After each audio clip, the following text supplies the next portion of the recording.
Good. Okay, great. Thank you. Welcome, everyone. It's Monday, March 28th, 2022. It's time for our regularly scheduled work session, city council meeting. We'll start with the work session. Ask the clerk to call the roll. Councilmember Heller. Here. Councilmember Jacobs. Here. Councilmember Jorgensen. Here. Councilmember Page. Here. Thank you.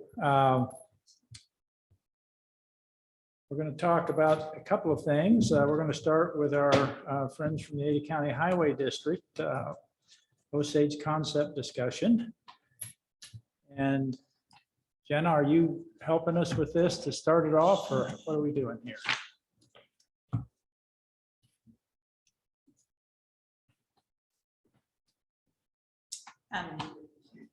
Mayor, I'm going to turn it directly over to Mr. Tom Laws. Okay. Do you know if Commissioner May has a copy of your memo or not? Okay. All right. Thank you.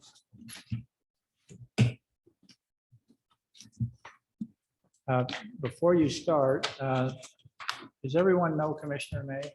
You met?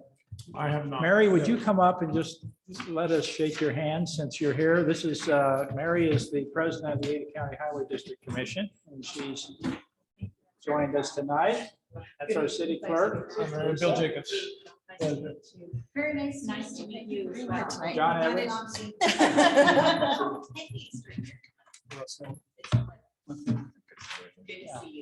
Yeah, thanks for joining us, Mary. Yeah.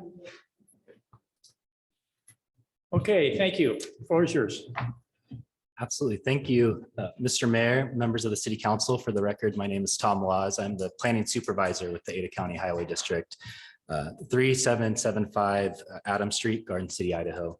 And today I just wanted to provide a quick update on a few projects that we had been working on over the last 6 months or so within what we were calling our accelerated scoping effort. And so with that, really what my presentation is going to look like is I'll start with a high level overview of what that scoping process was, deep dive into the two projects themselves, and then highlight what our findings and recommendations were. And so where this began was with our budget adoption hearing last year. We had a commission direction to look at 16 additional projects in what we call scope them to determine a variety of things such as the feasibility, what is the proposed or potential cost of that, are there going to be utility impacts, right-of-way impacts. Really, it's just getting a better understanding of what those projects would actually entail as they move forward towards construction.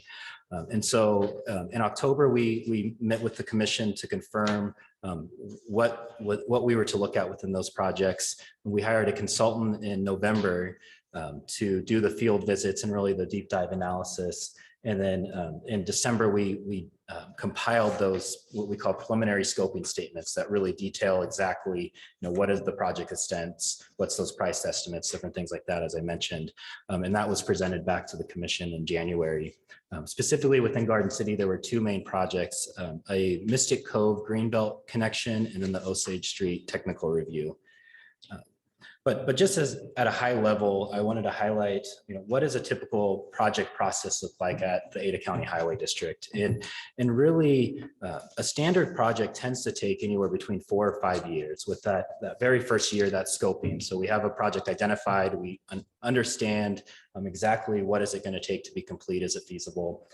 Then it typically goes straight into the design year. Where we get those design drawings, we understand exactly where the right-of-way is. If there is right-of-way needed, that's year 2, followed by the construction year itself. In some instances, we have projects that are either really controversial or they just require a little bit more additional public feedback, public interaction. For example, do we have multiple alternatives that we're considering? Is it going to be a roundabout? Is it going to be a signalized intersection? And in those cases, we also include what's called a concept study as well to really get a firm understanding of what the project's going to be before we get into that design phase. With Mystic Cove, this project really, if you're not familiar, this is the section of the Greenbelt where it really terminates at Mystic Cove. And right now, from from this Google Earth image, you can see there's a vertical curb right here. And so what happens if you're using the green belt of the section is either, let's say as a bicyclist, you're forced to take the sidewalk, or you have to jump that curb to get down onto Mystic Cove itself to move through it. And so with this project, this was deemed to be a really quick and easy one that we could get in right away and make improvements to. So with this one, we're proposing adding ramps to both sides to really help both with the ADA transition to the opposite side of Mystic Cove, but also to encourage bicyclists on this section of the green belt to not be riding on the sidewalk. This is currently being designed in-house, and our intention is to build these this spring. That being said, we understand that this is really an interim desire from the city, and we have had conversations with your staff on looking at potentially making this a true multi-use path along this section as well, so you don't have to do that transition down into the roadway.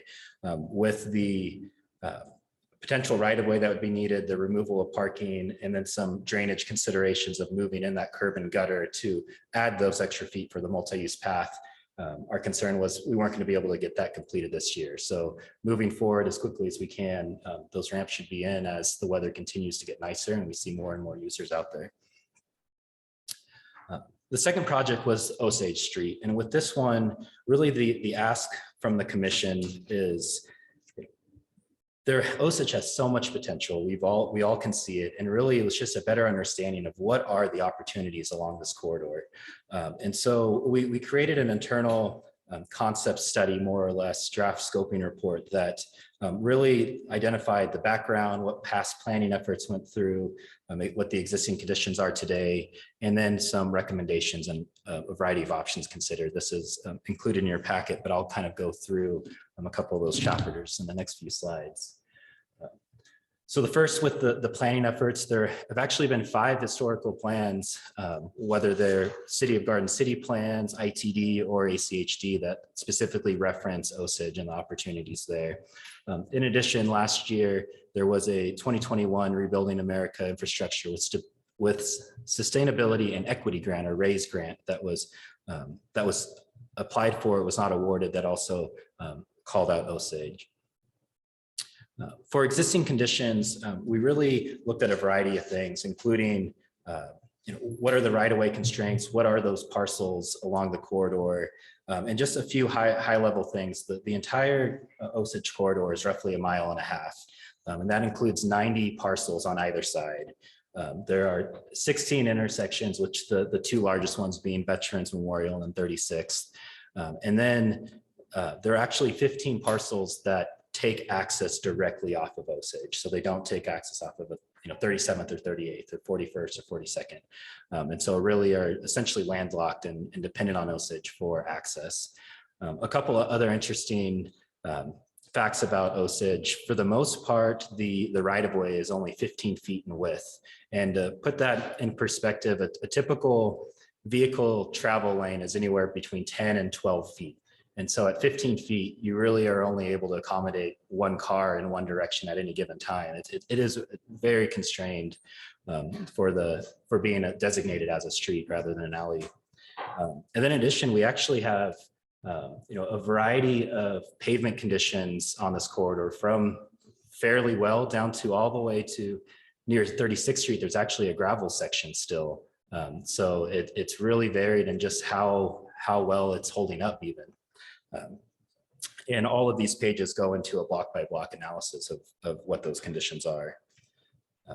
So out of recommendations, once that existing condition report was complete, we gathered a team of members of the different departments throughout ACHD. So our traffic team, our right-of-way team, our design team, planning and programs, and really just threw out everything on the table. What is the potential for Osage Street? And we came up with 17 potential improvements or recommendations. Out of that, with the context of really wanting to get in and make immediate improvements and trying to figure solutions that could be happen right away, there were really 3 that rose to the top that we felt could be immediately implemented. So the first one is the designation of Osage Street into one way. And really this aligns with any other cross section or street segment that's really that narrow. Because of being 15 feet, you physically cannot have two cars at the same time going. And so one recommendation would be to, over the next year, really focus on more or less the concept study that I mentioned earlier, where we'd have heavy public involvement over the next year to understand what are emergency services needs on the corridor, what are the property owner needs, what are trash and other utility needs, and then create a recommendation as to, do we keep it as is? Do we form it one way? If so, how is that going to look? Is it all in east? Is it all west? Is it vary block by block, some combination in between? But really relying on working with your staff, working with partners, with the general public and residents of Garden City to determine that. And really the second immediate treatment was goes in line quite similar to that, but it's really increasing signage along Osage Street. So highlighting that it is intended for mixed use, that pedestrians and bicyclists do have every right to be on that street. And if we do move towards this one-way travel, to highlight that they have the ability to travel in both directions as well. So, encouraging that free movement both ways.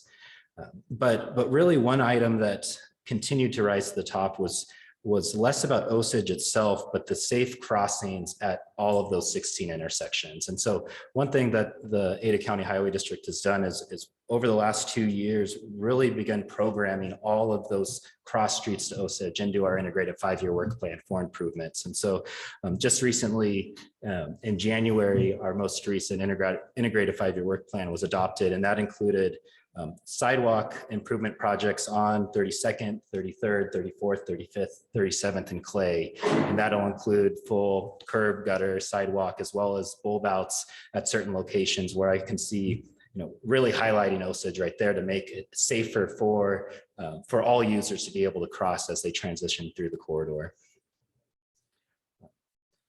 In addition to that, the Ada County Highway District recently is focusing on a 2022 RAISE grant application. And with this, there's a federal designation called historically disadvantaged populations, which is highlighted in this map in those yellow areas. And as you can see, it's a large part of Garden City. And so strategically, based on some of the findings out of the scoping report, we felt like we could do more for the corridor. And so we've added 3 projects that we're proposing with that grant application that specifically impact Osage Street, being 38th Street, 40th Street, and then a Ustick Road 43rd Street connection that will eventually go all the way down to the Greenbelt. And with all of those, we're really looking at the sidewalks, the ADA improvements, curb gutter, bulb outs, as well as a few crossings on Chinden itself to make the transition from one side to the other safer. I just wanted to highlight three other projects that are included in this. They aren't related directly to Osage, but are all within Garden City limits. And this includes Glenwood Street, Goddard down to Chinden, Kent Street, Chinden to Alworth, both kind of near Lady Bird Park, and then as well as a pedestrian crossing at 50th Street. So further considerations, once this report was in draft form, we sat down with your staff to review and get initial thoughts and feedback. And there were really, I think 3 main things that we came to agreement upon moving forward. The first is anything that we're doing with Osage, we really should be considering Stockton as well. That for the most part, they are really parallel streets. They're very similar, and the impacts on one will likely impact the other. And so moving forward, as I mentioned, if we do this intensive outreach to look at the one-way designation, we'd recommend doing that with Stockton as well. And then it's just the understanding that Osage is really a unique corridor, whether it's the varying pavement conditions all the way down to gravel, whether it is businesses that require dedicated access and they don't have access off of one of the neighboring streets, the constrained right-of-way width, and then underdeveloped parcels as well. And the reason I bring this one up is primarily due to the potential of adding, let's say, permeable pavers and bricks along the corridor. What we found with other projects, that if you have, let's say, a gravel undeveloped property nearby, that gravel and sediment quickly can go into those bricks and clog up the permeable pavers. So the benefit of the drainage that you're hoping for actually goes away pretty quickly due to that. So, on several of these blocks, there are still a few of those parcels that it's almost a chicken and egg between does the land use improvements happen first, or is it the transportation improvements, or some combination? And then, and really, so what I'm trying to say here is it's a dedicated, continued partnership with the city, acknowledging the complexity of Osage, that there is that chicken and egg with the transportation network and land use. And then really that we understand that this is just one step to a broader vision, and that these were items that we felt that we could get moving, do immediately, knowing that there is a much more comprehensive, robust, bigger picture for Garden City in this corridor. And so with that, I'm more than happy to stand for any questions. Can you go back to Glenwood? And I missed what Yep. you were thinking about there. Yes, absolutely. So on Glenwood, the current project that we're looking at and proposing through the raised grant application would be a multi-use path on the west side going down the hill from the bench. Oh, okay. Okay, downhill. Okay, So I'm with extending you. the existing I sidewalk. didn't pick that up because I thought, have you figured out a way to work with ITD that quickly? So, but that's not on ITD. Correct. Yep. Okay. On Osage, when you say multi-use, does that mean it'll be striped separately for bike and pedestrian so that there's a clear bike lane on that stretch? Mr. Mayor, council member, that's definitely something we talked about. The problem right now is really the pavement condition. And so like in some cases with the gravel section, for Right, example. those obviously would be able to. But one maybe more intermediate solution is we could designate it, let's say a 10-foot vehicular travel lane in one direction, and then a 5-foot bike lane in the opposite direction nearby. And so that travel lane could have sharrows marking that bicyclists are allowed one way, and then a dedicated bike lane in the opposite direction. There's definitely different ways we could do that, but right now I think it's probably going to be relying heavily on the signage, just because of how varied the pavement condition is along the corridor and how honestly beat up it is in a lot of locations. I just think with kids and things like that, it's always nice to have a dedicated lane. Yep, absolutely. Right. I think part of it's low speed limits in there and Right. that sort of thing. Yeah, there's a lot of commercial access. Actually, large trucks will come in and unload in some of those areas in the, 44, 45, 46 along there, where they unload material and block the alley for periods of time. clearly, Yeah, alley.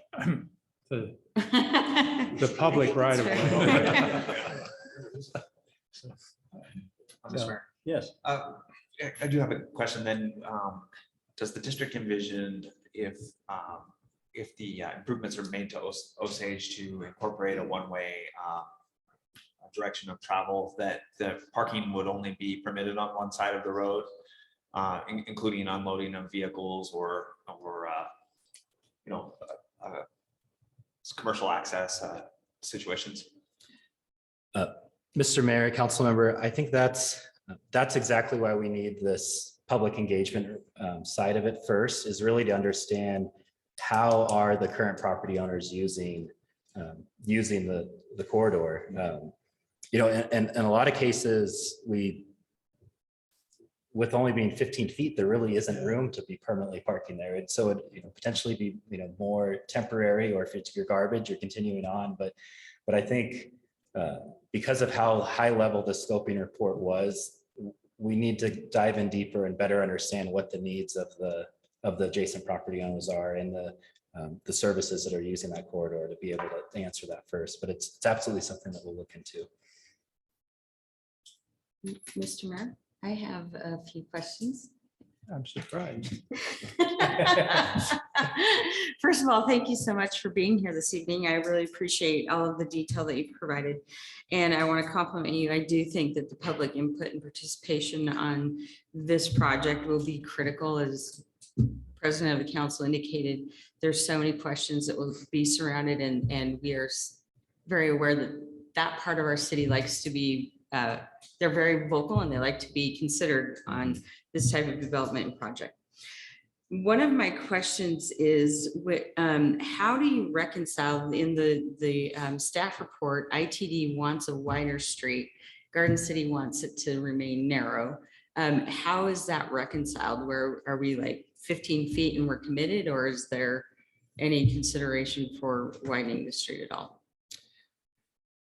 Mr. Mayor, council member, and this is maybe wearing my planning hat more, I see it'd be very difficult to ever see the corridor widen consistently throughout, just because of how many established businesses that you already have.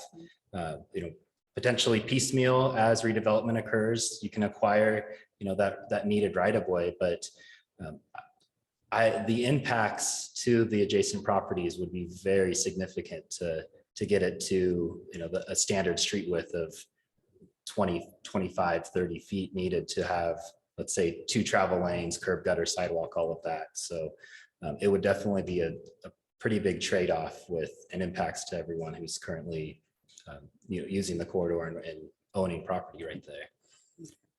My next question is regarding the funding. As noted a couple of different times, Garden City was not awarded the RAISE grant, but you made reference to the historically disadvantaged. Is this a subset of that grant, or is it separate? And are those funds coming from an ACHD application? Mr. Mayor, council member, great question. So the historically disadvantaged populations is actually an emphasis this year in the RAISE grant application. And so they're essentially, when the feds review all the applications, they're going to be putting more weight on projects that are within these areas. And really in Ada County, the majority of the areas are what's shown right here. There's one south of Boise State, but for the rest of the county, it's largely, sections of the bench and then Garden City. So we strategically chose these projects, one, because of the work we completed with the scoping report, but then 2, knowing that through census data, through demographic analysis, that this area of Garden City has been identified as needing need and needing these projects more than others. In reference to the other projects down here, though, these were approved in our integrated 5-year work plan in January. So they're all at different stages, whether that be some being designed currently and with construction years later out, some being a few years behind, but those we've made the commitment with that adopted document that we'll be moving forward with those projects. Thank you. One last question. My opinion, and again, I do believe public involvement will be critical. I do believe that Osage on east of Veterans Memorial Parkway has a significantly different feel and application is not the right word, but use than we see west of Veterans Memorial Parkway. And since I'm very familiar with it, I can state pretty emphatically that Osage is used for a release valve off of Adams Street right now. We are seeing a lot of folks head down to Osage, turn behind the Chevron to try and get onto Veterans when Adams starts picking up, backing up. Likewise, down to 45th at minimum. So I would also strongly encourage and applaud you for considering that section separately from everything Absolutely. East of Veterans Memorial. Thank you very much. Great, thank you. Other questions?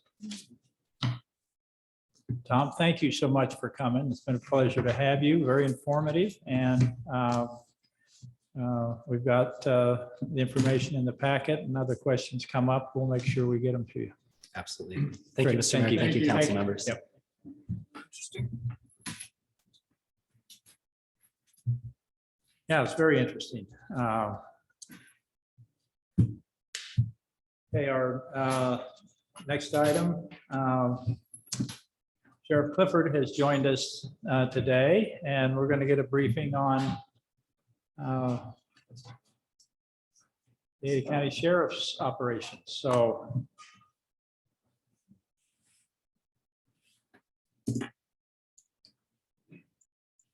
Lisa, I don't know if he needs your assistance.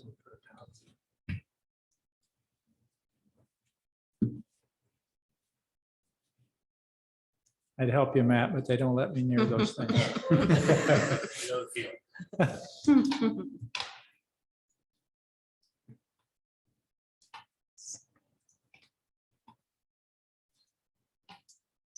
Assuming it's a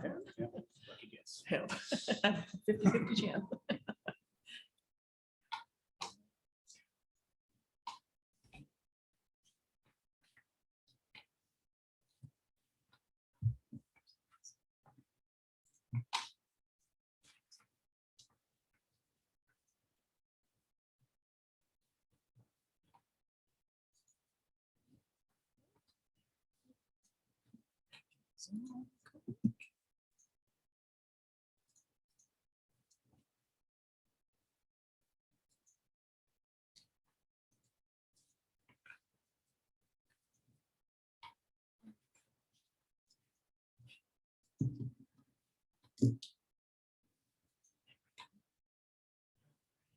Share screen.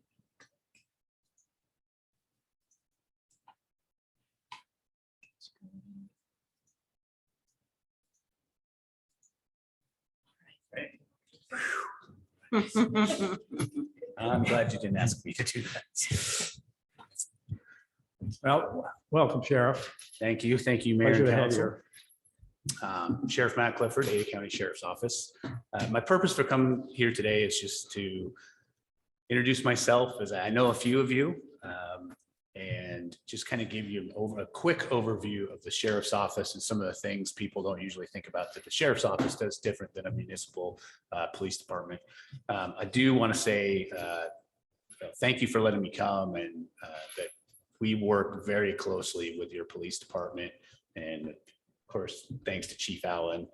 Me being a kind of new kid on the block, I turned to him for quite a bit of advice, and he's happy to give it to me, and he's usually right. So Oh, brother, he's you got a have to pretty- say that publicly. he's got a good record anyway. So I'll just kind of dive right into it. If you have any questions, let me know. Okay. But it is just kind of a really general overview of the Sheriff's Office. So we're the largest law enforcement agency in Idaho. We patrol, of course, unincorporated Ada County, the waterways, and then contract with Eagle, Cuna, and Star to provide police services to them. We patrol about 1,060 square miles of land and about 3,030 miles of roadway. We're divided up into 5 different bureaus. We do such a diverse amount of law enforcement things that we really have to divide and conquer with this. So we have a police services bureau, jail services, court services, administrative, and communications. We have over 800 employees that work across those 5 bureaus. And then we also have somewhere in the realm of 50 volunteers or so that come and go with us. A lot of them retired law enforcement that help us do things like greenbelt patrol and work at events and things like that. So I'll just go through these bureaus really quickly and just kind of explain what's in each of them. So police services, this is what you see out in front of you every day with of course, our patrol teams that are out working. We also have one of the larger canine units in the state. In fact, the chief and I were just talking about it. We have 9 dogs right now, but we have 11 spots. So we have 2 openings. We also have the Ada Metro SWAT units. So that's Garden City Police and Meridian Police and Ada County Sheriff's Office. And of course, we have our narcotics team, our action team, which is basically somewhat of a street crimes team. One of your detectives works pretty closely with our action team and use him as a resource quite a bit. And then, of course, our detectives, we have a crime lab down at Barrister and our school resource officers.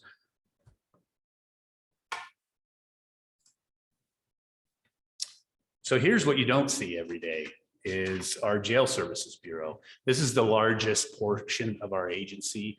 the largest piece of the budget and the largest liability, to be quite frank. All kinds of different areas inside the jail, from housing to the kitchen to warehouse to medical. And, you know, one of the reasons it is such a liability is because we have to care for human beings. You know, today we had, what do we have in there today? We had just over 1,000 people inside the jail today. And our jail is rated, we can house up to just over 1,100.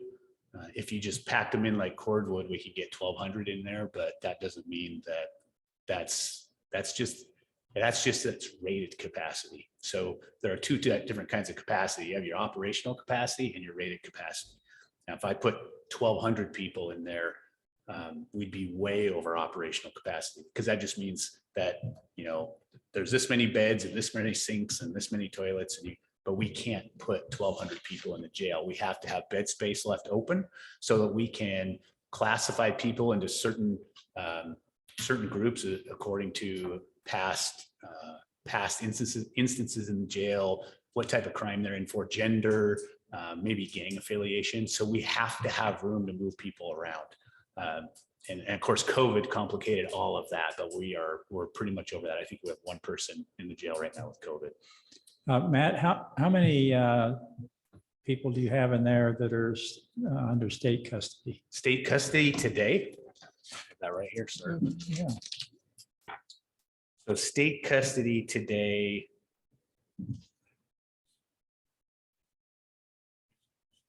It looks like we have about 40 today.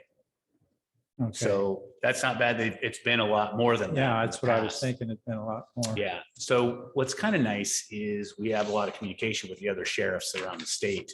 And so I can literally put out a message and say, does anybody want some state inmates? And then it's the state's responsibility to go pick them up. They don't necessarily, if they are waiting to be transported to the prison, I should rephrase that. Those 40 are just waiting to be transported to the prison. As Okay. far as parole violators, there's 224 of those in there and 87 judgment of convictions, and then 53 U.S. Marshal holds. So Now, do you get paid for all of those, or just the? yes, we Okay. collect, we collect revenue off of those.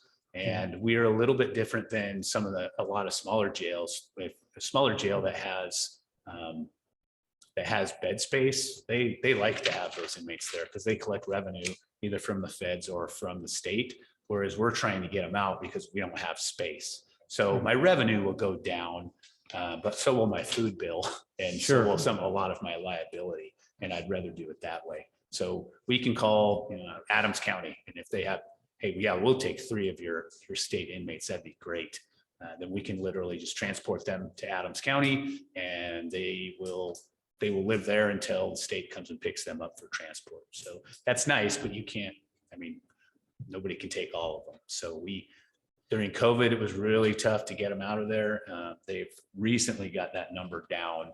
I think we had over 60 something in there before. They're full too. So I try and work together with them quite a bit to get them out of there. So you've got about a third of your capacity obligated or being consumed by folks that are in a jam with the state.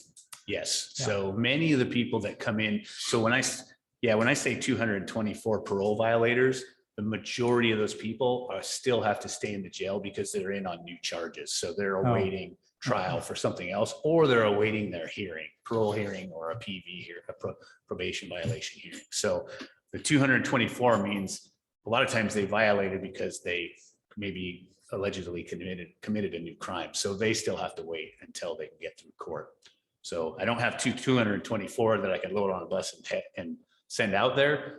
I wish we could do that, but they still need to wait until they have their day in court for that. What's the average length of stay? So the average length of stay is, I think it's less than 30 days. Oh, wow. So that's the average length of stay. Now, we do have people that do strangely get sentenced to felonies that are housed in the jail when the judge says, you're sentenced to, you convicted of this felony. We had a gentleman was convicted of manslaughter and he gave him a year in the county jail. And that is not normal. And I don't know why the judge did that, but sometimes that happens, but it's pretty rare somebody stays in there up to a year.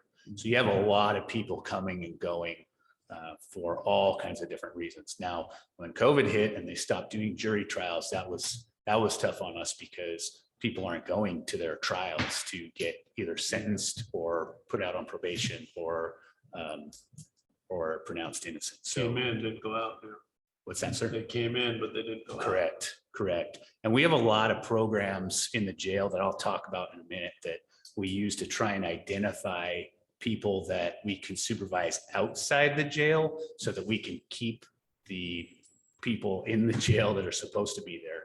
So that's become an issue here in the last few years because of the amount of growth we have. So as that jail population, trying to keep it from getting jam-packed in the jail, well, we're getting people out that can be out and be monitored, but at the same time, that population of the people that can't be let out of jail, it is also growing just because of growth. So crime rates haven't really changed, but the amount of people that are committing crimes grows with your population. So say just random number, 1% of the population is committing all the crime. Well, the 1% is still doing it, but that 1% is just a larger number. So it's kind of a math problem, but very much more of a hardened jail population today than it ever has been. And I didn't mean to get us down too much of a rabbit hole, but the context for the council is that we'll be reviewing in the coming weeks a proposal by the 80 county commissioners on a countywide impact fee. And one of the purposes of that is to support expansion capacity at the jail. So I took advantage of you being here, Matt, to kind of explain that. Good with that. That there's a dynamic there that isn't exclusive to the unincorporated area. It hits everything. And the part that would impact the cities would be the jail, EMS, and there was one other one. I can't remember.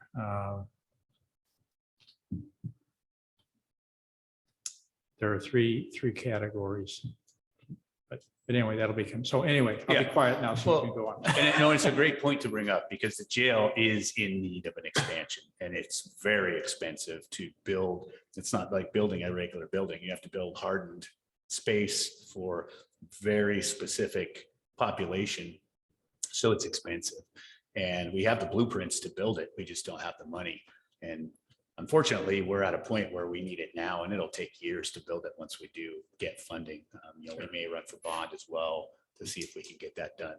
But the time is now for expanding the jail, and not always a popular subject with citizens. They don't like the idea of, well, we don't need to be, I don't care how they're packed in there. Problem is you start packing them in there and you're going above and beyond standards that are set for jails, and now we're getting lost. We'll get lawsuits, and we pay for an hour, we pay for it later. So we really are looking at that. Plus, I don't want to turn into some of these other cities that have overcrowding problems. So they start letting those people out of jail that shouldn't be out of jail, and we've seen problems like that all over the nation. And I do not want to get to that point. I think, and talking to one of my managers in there on Saturday. And we do this thing called the jail sweep every week where we have somebody that looks to see, okay, is there anybody in the jail right now that can just get let out if a judge says so? So let's say gentleman's on his first time he's ever got a DUI. It's a $300 bond, but he doesn't have $300 and he's never been charged with any other crime. He's never had a behavioral problem in the jail. And we'd really like him to go to work so he can pay for his court fees and things after he, goes through trial. Well, he'd be eligible for that jail sweep. Hey, judge, we have identified this person who we think if we put them on some of our pretrial services and monitor them, that would probably be successful. We'll get them to court and then go from there.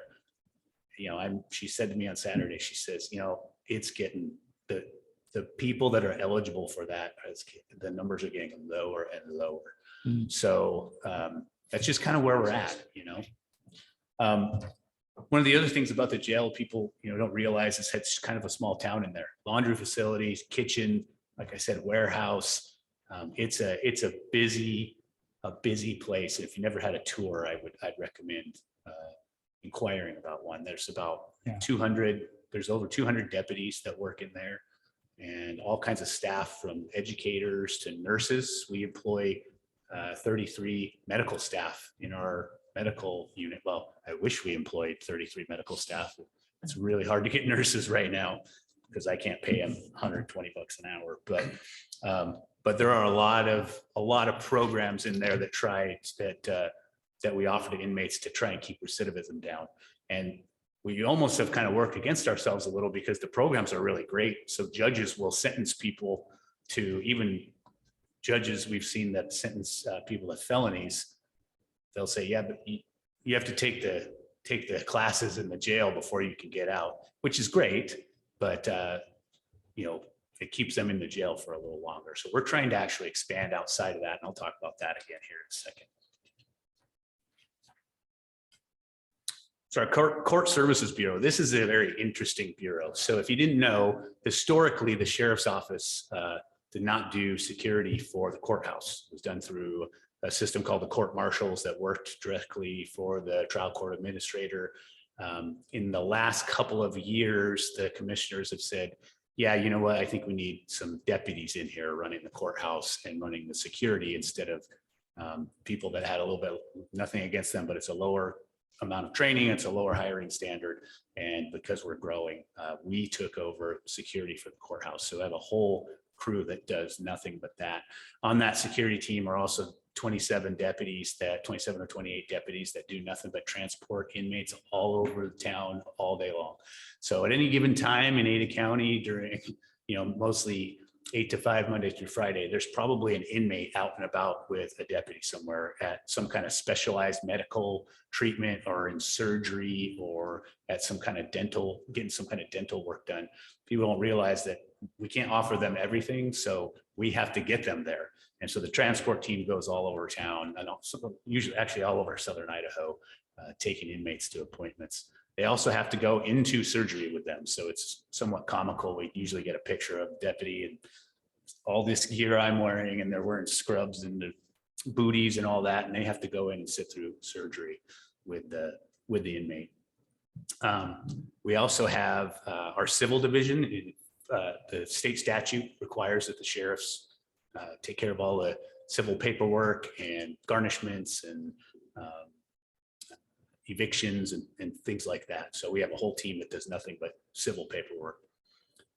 And then our misdemeanor probation is in there. The state statute says that the commissioners will be in charge of misdemeanor probation. And in some places in the state, they farm that out to a private entity and contract with them. We've done that here in Ada County before. In my opinion, it's a horrible failure. And so the commissioners realized that and asked the sheriff's office to take on the contract, if you will. And it's a lot better program.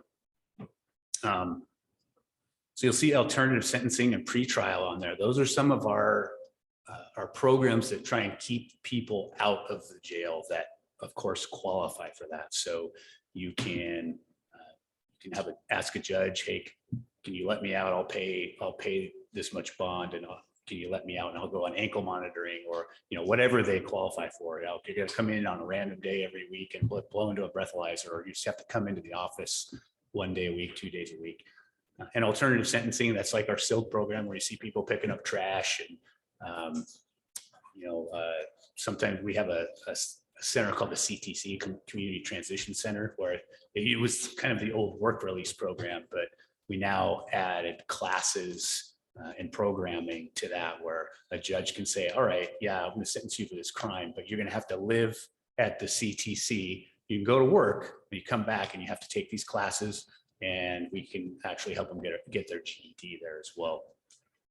And then our training unit kind of got stuck into this bureau as well. So we do our own post academy for detention and patrol and dispatch. And then of course, all of our in-house training runs through that training division.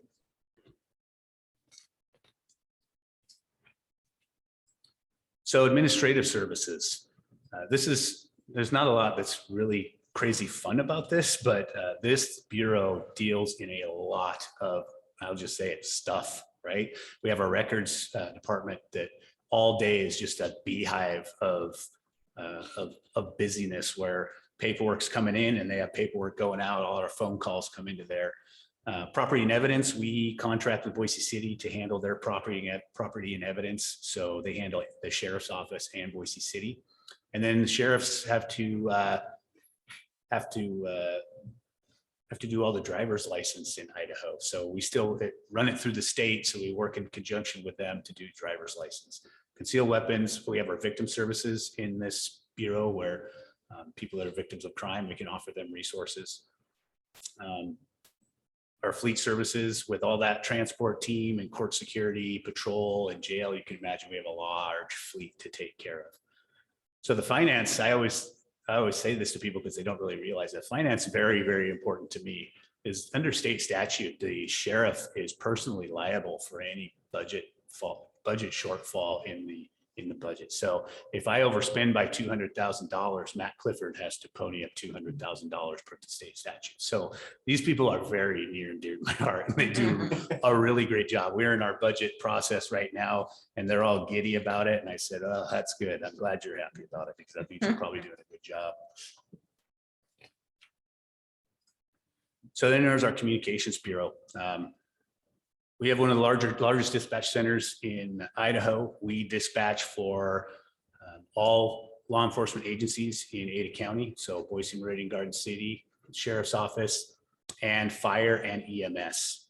So when you call 911, you talk to an Ada County Sheriff employee, and then they figure out which agency is going to take the call. So if somebody calls in Garden City and says, "I need help," goes into our dispatch center. The computer tells them Garden City Police, and then they shoot it over to Garden City Police. When your officers are talking to dispatchers on the radio, they're talking to the Ada County Sheriff dispatchers. We all work really well together. It's a beautiful building, and it was redone about 7 years ago, pretty high tech stuff. And I think we have an advantage in this county by having all of our police agencies our police dispatchers in one building, because you can get an emergency in Garden City and 3 dispatchers can come over and help them with that call. They can literally lean over and say, "Hey, that's right on the city limits line with Boise City," and another dispatcher can look and go, "Yeah, there's some Boise City guys right there," and start dispatching them over there as well. So a really great communication. We can communicate with each other. If Chief Allen and I were out doing real police work somehow, we could talk to each other anywhere in the county on our communication system very easily. So it's really handy. So I'll just wrap this up with just a little bit, 2 things about the sheriff's office. So years ago, a couple of sheriffs ago, we had this vision statement mission statement. We make safer places for you to live, work, and play.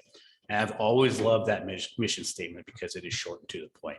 I went to an advanced field training officer class a lot of years ago, and we had just instituted this mission statement. And the instructor said, who here in the room can tell me your mission statement? And this is, agencies across the valley.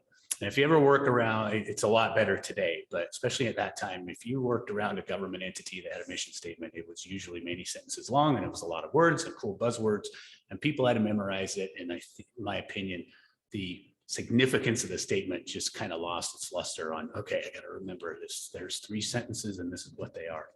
So I raised my hand and no one else did. And he said, "Well, what is it?" And I said, "Well, we make safer places for you to live, work, and play." And everybody in the room said, that can't be your mission statement. I said, "Well, that's what it is." And the instructor was just ecstatic about it. He said, "Yes, that's short and to the point. Everyone knows what it is now. You can post it all over the place with ease. And there's not a bunch of words that get the meaning lost in there." So I've always been very proud of our mission statement. And then our vision statement is we strive to be the agency of choice for criminal justice services. And when I was a deputy and we had that vision statement made, I thought, well, that's not right. I mean, you don't get to choose. Like I just told you, the computer tells you which agency responds to your home. In Idaho, the sheriffs have to maintain the jails. So you don't get to choose what agency does those things for you. And over the years, and especially now as sheriff, I really come to see that people do get to make choices. I go to the Idaho Sheriff's Association.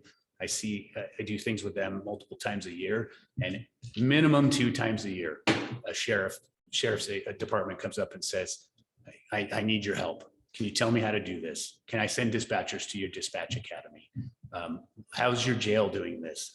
We don't understand this law. Can I talk? My legal advisor, Terry Dearden, he teaches all over the state, and not because he says, can I come teach? You know, Bonner County has called and said, I need you to come up here and teach about these civil processes. Some of the people on the state level that deal with civil processes, they call Terry Durden to ask him his advice. And I can go on and on and on. And you guys have a great agency here, and we work really well together. But I think I could expand it out and say, in this county specifically, to include all the other police agencies, we have done such a good job over the last 20 years of good hiring standards, good practices, great leadership, that I think we've all kind of come to meet that standard of people are choosing us here to help them with their issues, where we can be, you know, and I'm not trying to just pat us all on the back, but for a lot of places in this state, we're a model of what to do in policing and in our jail system. So I will end with that and stand for any questions if you might have them. Any questions? Just a comment, Mr. Mayor. Sure. Just would like to thank you, Sheriff Clifford, for your service here in our county, and for your collaboration with Chief Allen and our staff. I know some people who you know, and you do enjoy a great reputation in the community and in our home and on this council. Thank you, sir. Thank you. Thank you. So Go team, right? go team. Yeah, no, really appreciate you coming, and I'll encourage the council at some time. It is really interesting if you have an opportunity to take a jail tour. You'll notice in my office, that's where I got my, I don't know if they do it anymore, but I've got my Ada County bed and breakfast shirt Yeah. that I got years ago up there. And then the dispatch centers is a real technical eye opener, how that works. It's really pretty incredible. And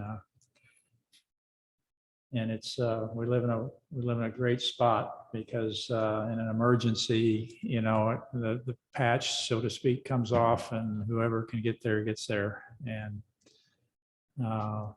we've dealt with lots of things where we've been happy to have the help, and we've been happy to help when the issue's on the other foot. So it works really well. So thank you, Sheriff.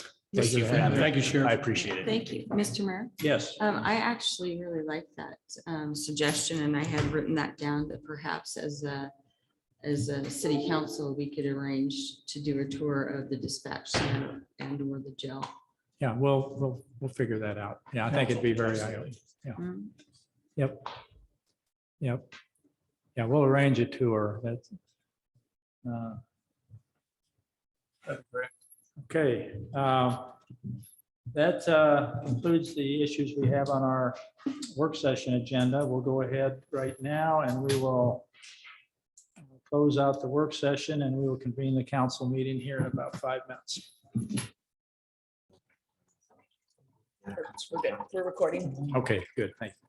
Welcome, everyone. It's Monday, March 28th, 2022. It's time for our regularly scheduled city council meeting. The clerk has certified meeting notice. This meeting has been noticed in accordance with Idaho Code 74-204. Clerk, call roll, please. Councilmember Heller, Present. Councilmember Jacobs, Councilmember Jorgensen, Here. Councilmember Page. Here. Thank you. If you stand and join me in the Pledge of Allegiance. Pledge allegiance to the flag of the United States of America and to the republic for which it stands, one nation, under God, indivisible, with liberty and justice for all.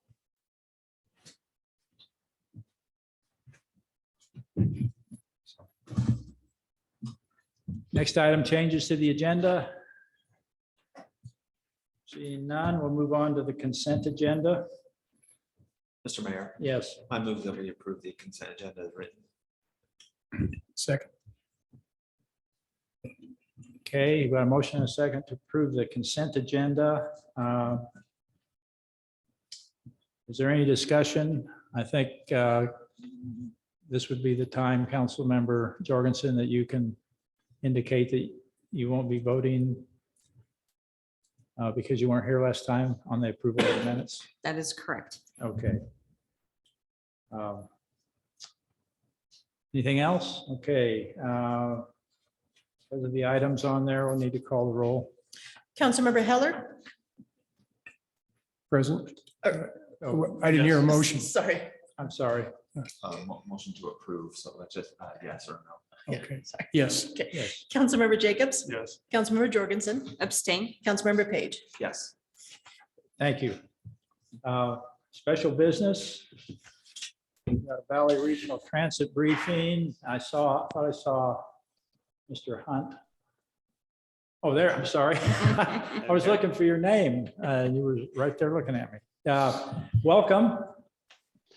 And we'll turn the time to you. Thank you, Mr. Mayor, members of the council. As soon as we get some audio, we're working on the audio. Can you not hear me right now? I will just We have- kind of make some noise Is it on our end? until you tell me you can hear me. I'll just sort of talk randomly. Even having to Yep. move your lips at the moment. Can you hold your hand up if you can hear us? I can certainly hear you. Just trying to I'm- get your audio to us. So I'm just talking to make sure Lisa's that troubleshooting that right now. that sounds good. I'll just keep talking though, so that when you hear it, it should come through. You Is got that it. now? Yeah, Perfect. all right. Thank you, Mr. Mayor, members of the council. My name's Stephen Hunt. I'm the Development Director at Valley Regional Transit. And I had a short presentation today for you about activities the VRT has been doing, as well as the State Street Raise Grant. I'm going to share a presentation, so give me just a quick second to get that up. And I believe you should be seeing the presentation now. Yep, we have it. All right. So today's presentation will just cover 4 items. Just wanted to go over what we accomplished in 2021, as well as where we stand performance-wise, and what our objectives are for 2023 and the Transportation Development Plan, along with a raise grant, the State Street Raise Grant, which is something I wanted to bring to your attention as well. So for 2021, despite the continued impacts of COVID, there are a number of accomplishments that we wanted to highlight. One is the launch of the battery electric buses. So we've taken delivery of, I believe it's 7 vehicles, 7 battery electric vehicles now. Those launched in the fall. We're continuing to work out a couple of issues related to charging, but those vehicles have been in service. We also launched at the very beginning of FY21 on-demand transit in Canyon County, and we continue to learn from that project as to how we might be able to apply that in other places in our service area of Ada and Canyon County. We upgraded our fixed route software so that we can be more nimble in how we schedule and make changes. And we also launched a multimodal fare application, which just means that's through the CityGo process, which allows us to have more relationships with both employers and residents who are trying to take transit and trying to figure out how to get where they're going. They can use the CityGo and the UMO app to plan and pay for services, whether that's on VRT or on commuter ride. We're working or for parking in downtown Boise or we're working on connections with Lyft and Uber so that all of those types of transportation options can be managed through a single application. We also accomplished a number or began a number of planning projects. There's the State Street Transit Operational Analysis, which we continue to make progress on in FY21. We initiated the Orchard Facility Master Plan, which is still underway. We also initiated the Fairview Corridor Study, which looked at how we could improve transit service along Fairview. And we initiated the bus stop typology, which looks at how we can improve the information that's available to passengers at bus stops, both the physical signage as well as the information about what buses are coming to and from that location.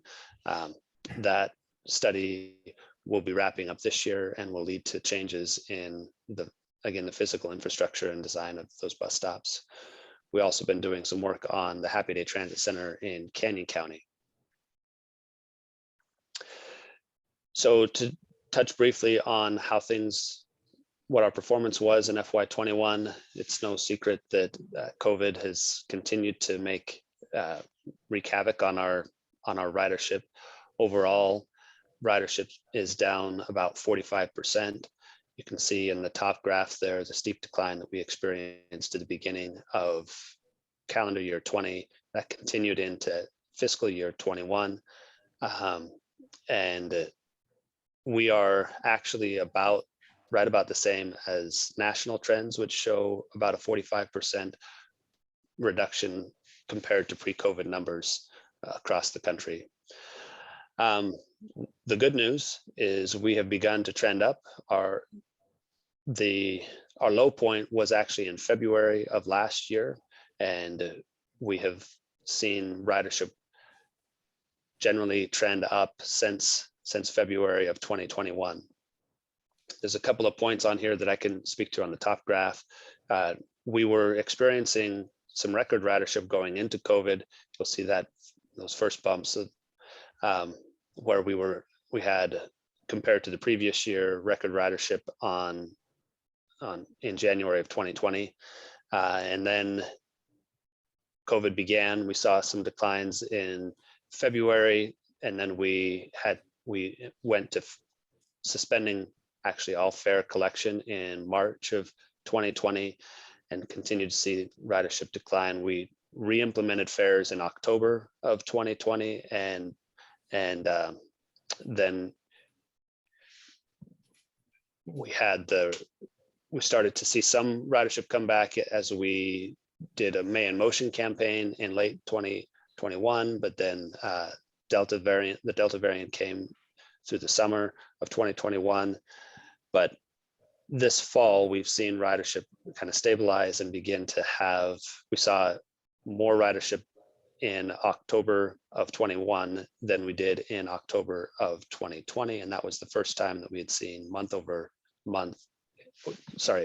same month, different year increase in ridership since the beginning of COVID. And that has continued since October. We've been about the same as where we were last year, and we actually in February saw a pretty good increase over last February's ridership. So we're hoping that we've seen the bottom of our ridership, and we'll see that grow, especially in the coming months.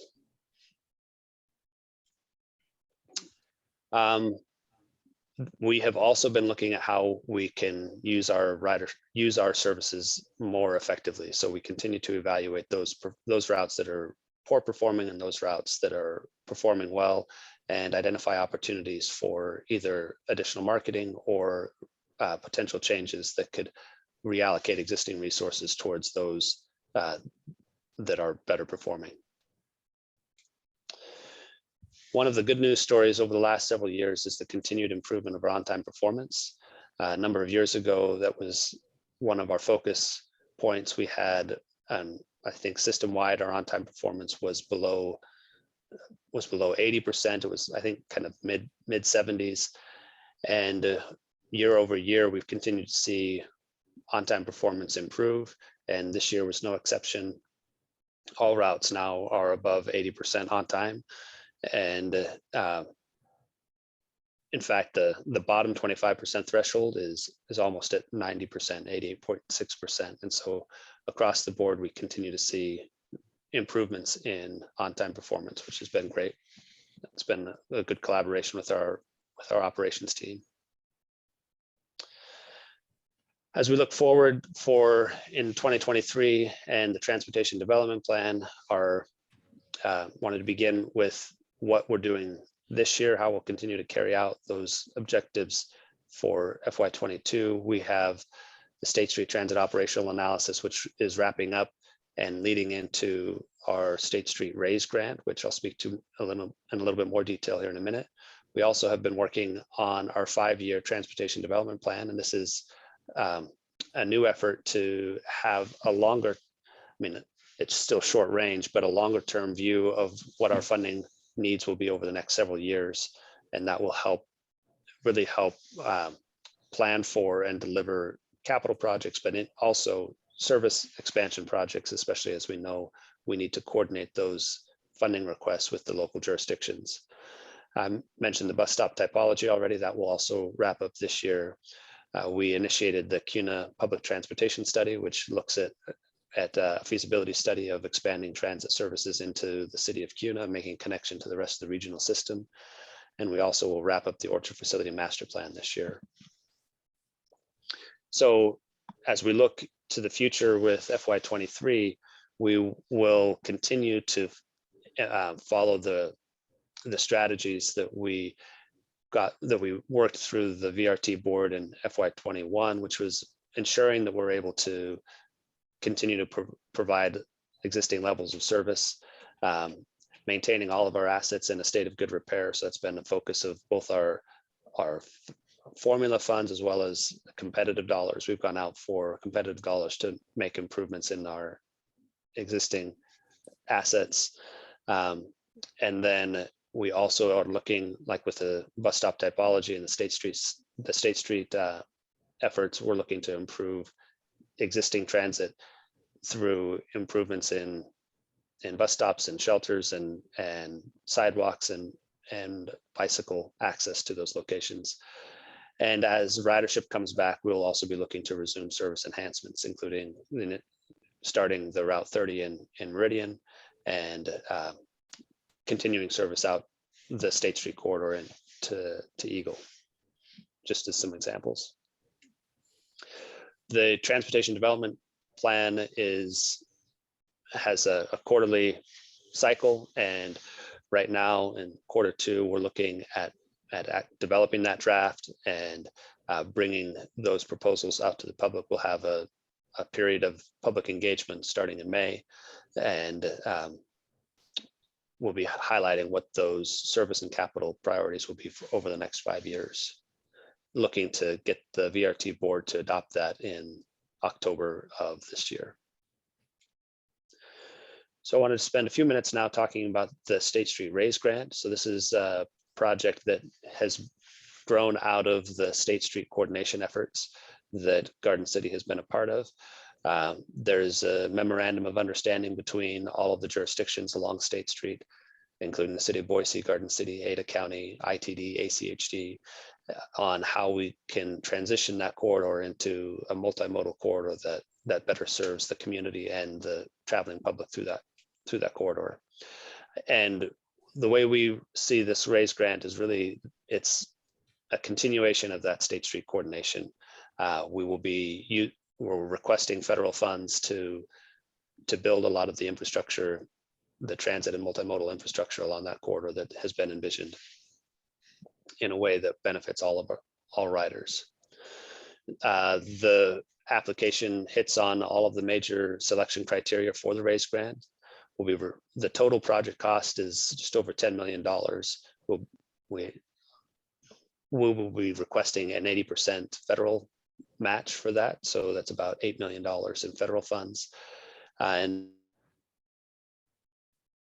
I'm also going to improve, well, I guess not a majority, but a large portion of those funds are going to improve the bicycle, pedestrian, and non-motorized improvements, along with transit passenger amenities, so better shelters, real-time information, the signage that we talked about, and also investments in on-route charging, which would allow us to continue to electrify that entire corridor. So we can have buses that would operate up and down State Street all day long. Electric vehicles can operate up and down State Street all day long.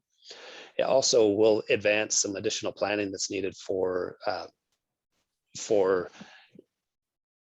State and Bogart. That's one location that again requires coordination between VRT, ITD, the local jurisdictions on how we get the pedestrian and bicycle and transit infrastructure along that state route. So that's another area that is adjacent to Garden City, where there's a number of developments that are going on in there, and we're trying to ensure that we have the sufficient non-motorized infrastructure along that state highway at that point. And so this will help with some of that planning effort. I mentioned that the number of jurisdictions along the corridor that we are looking at both non-motorized, so that's bike and ped improvements at a number of sites, 5 different sites along the corridor, and then another 15 sites where a total of 15 sites where we'd also be looking at transit amenity improvements. So that's the shelters, ticket vending machines that would help you pay for your transit off board before you get on the bus, which allows the bus to spend less time waiting, and improving the speed and convenience of transit along the corridor. Here's just an example of the types of pedestrian improvements and non-motorized improvements that we would be looking at. So it's sidewalks, additional crossings, bike lanes, or multi-use paths, and just improving access to the transit stop. Also addressing any ADA issues. And then as far as the transit elements, again, it's better shelters, better lighting, real-time information, allow people to know when the bus is coming, off-board fare payment, and making it more convenient for passengers to choose to take transit. So just in conclusion, again, we see the RAISE grant really as a continuation of the coordination that has been going on along the State Street corridor for the last several years. And we're excited about bringing this application to the state or the US DOT, and are requesting support from many of the different jurisdictions along the corridor. And we appreciate Garden City's support for that grant as well. We are finalizing that application. It's due April 14th. And I think with that, I would stand for any questions. Are there any questions, council? Yes, Mr. Mayor. Yes. I have a question. Sure. Thank you, Mr. Hunt, for being here. You indicated that there's consideration for expanding the services out to Eagle. Do you have a timeline on that? So we initiated service between Boise and the city of Eagle in October of 2021. So it was still in the middle of COVID. That ran for a full, actually, so it was October of 2020, right at the beginning of fiscal year 2021. It ran for 12 months, and because of COVID, we weren't able to see the ridership or the use that we had expected. So we put a pause on that fixed route concept and have been working with the city of Eagle on an alternative approach to providing service at this time. We hope to have some concepts back to the city of Eagle this spring, and potentially have a new service within the funding that we had been requesting of the city of Eagle by October of this year. And would there then be further extended service out to Middleton Star area? At this point, no, we were looking at connections that would be within the city of Eagle, probably to the city of Boise. We likely will be the connections to Middleton and Star are part of the State Street vision, and it's part of Valley Connect 2.0. You asked a question about timing. There isn't a specific date on when that kind of fixed route connection would be in place, but we're working with each of those jurisdictions to find the support, the financial support for extending service as you described. Thank you very much. Mr. Mayor, I had a quick question. Sure. Thank you, Mr. Hunt. New to the council, so I'm just learning a little bit about VRT. I noticed on the presentation that Garden City had was in one of the lower 25% ridership. And I would just be curious of what initiatives VRT takes to increase ridership. And then I recall from an earlier presentation, and I don't know if this is actually correct, that there's not really that many stops in Garden City on Chinden Boulevard, like 6, I think, if I remember. And is the number of stops along Chinden Boulevard a function of low ridership if there's not that many? I just would be interested to understand how the Yeah. initiatives increase ridership, and particularly in our city, since we have a pretty large population of people who might need public transportation. You know, what can we do to help increase ridership so that we're not in the bottom 25%? Mr. Mayor. Stephen, let me interject just Yeah. a second. One of the major issues is, or one component is funding. If the city were to pay its proportional share, it would be, if I remember right, just under $200,000 annually. And we have not had that in our budget. Gotcha. And I think it was Route 11 on Adam Street was discontinued last year because of lack of ridership. So we rely frankly, on the city of Boise, which funds the routes on Glenwood and Chinden, essentially. Okay. So with that, then Stephen, you can go ahead and answer that. I didn't want to put you in that awkward position. Thank you, Mr. Mayor, Councilmember. I'll take the first question that you put out there regarding the number of stops in Garden City along Chinden. That is a great example of the collaboration that we're trying to do with the city, ITD, and VRT. One of the main reasons that there aren't more stops along Chinden is because it lacks the pedestrian infrastructure to have a stop. ITD's been hesitant to allow us to have stops along Chinden where there are no sidewalks. And so that really limits the locations that we can have stops that are ADA accessible. And as you know, it's quite a challenge to get that pedestrian infrastructure, that non-motorized infrastructure implemented along Chinden. But that is an area of interest that VRT has been working with Garden City on, as you all have been working on reimagining Chinden and how that corridor could be redeveloped. That will help with the bus stop density along Chinden. But one of the main factors, as the mayor alluded to, is the level of service that's in Garden City, and we would be happy to provide more service. But as mentioned, we provide service according to the level of contributions from those local jurisdictions. The other areas that Garden City sees ridership is along the Route 12, which is on Glenwood, and then on the Garden City side of State Street. So that's where the majority of ridership activity actually from Garden City comes into the VRT system, is along State Street. But there's also the Route 12, which goes along Glenwood from State, and then actually all the way up to Town Square Mall. So what we do to try and increase ridership is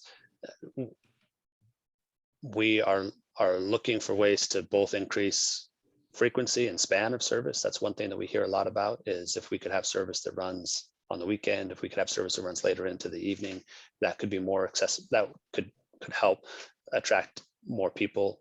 And then if we have less time in between each bus, that also makes it more convenient for people to ride. So that's one thing. The other things that we've been working on more diligently recently is increasing our marketing efforts and just awareness. That's another purpose behind the bus stop typology, is to make the stop sign or the bus stop signs more visible and make them be a bigger part of the community, so people know where there's service and what that service looks like. But we are always open to working with the jurisdictions that we serve to get the word out to the public about what transit can do for them. As far as, again, Garden City is concerned, those communities are going to be the ones along Glenwood and on the south side of State Street that could benefit most from transit services. Thank you. Great. Further questions, Stephen? Mr. Mayor. Yes. Thank you, Mr. Hunt, for your time today in this presentation. My question is about the reinstatement of Route 9B. Does VRT plan to reinstate that route as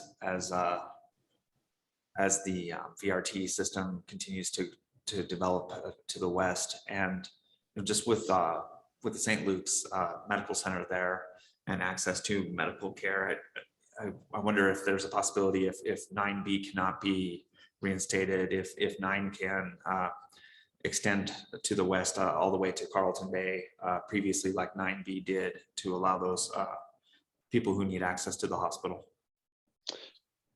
Mr. Mayor, council members, those are some great questions.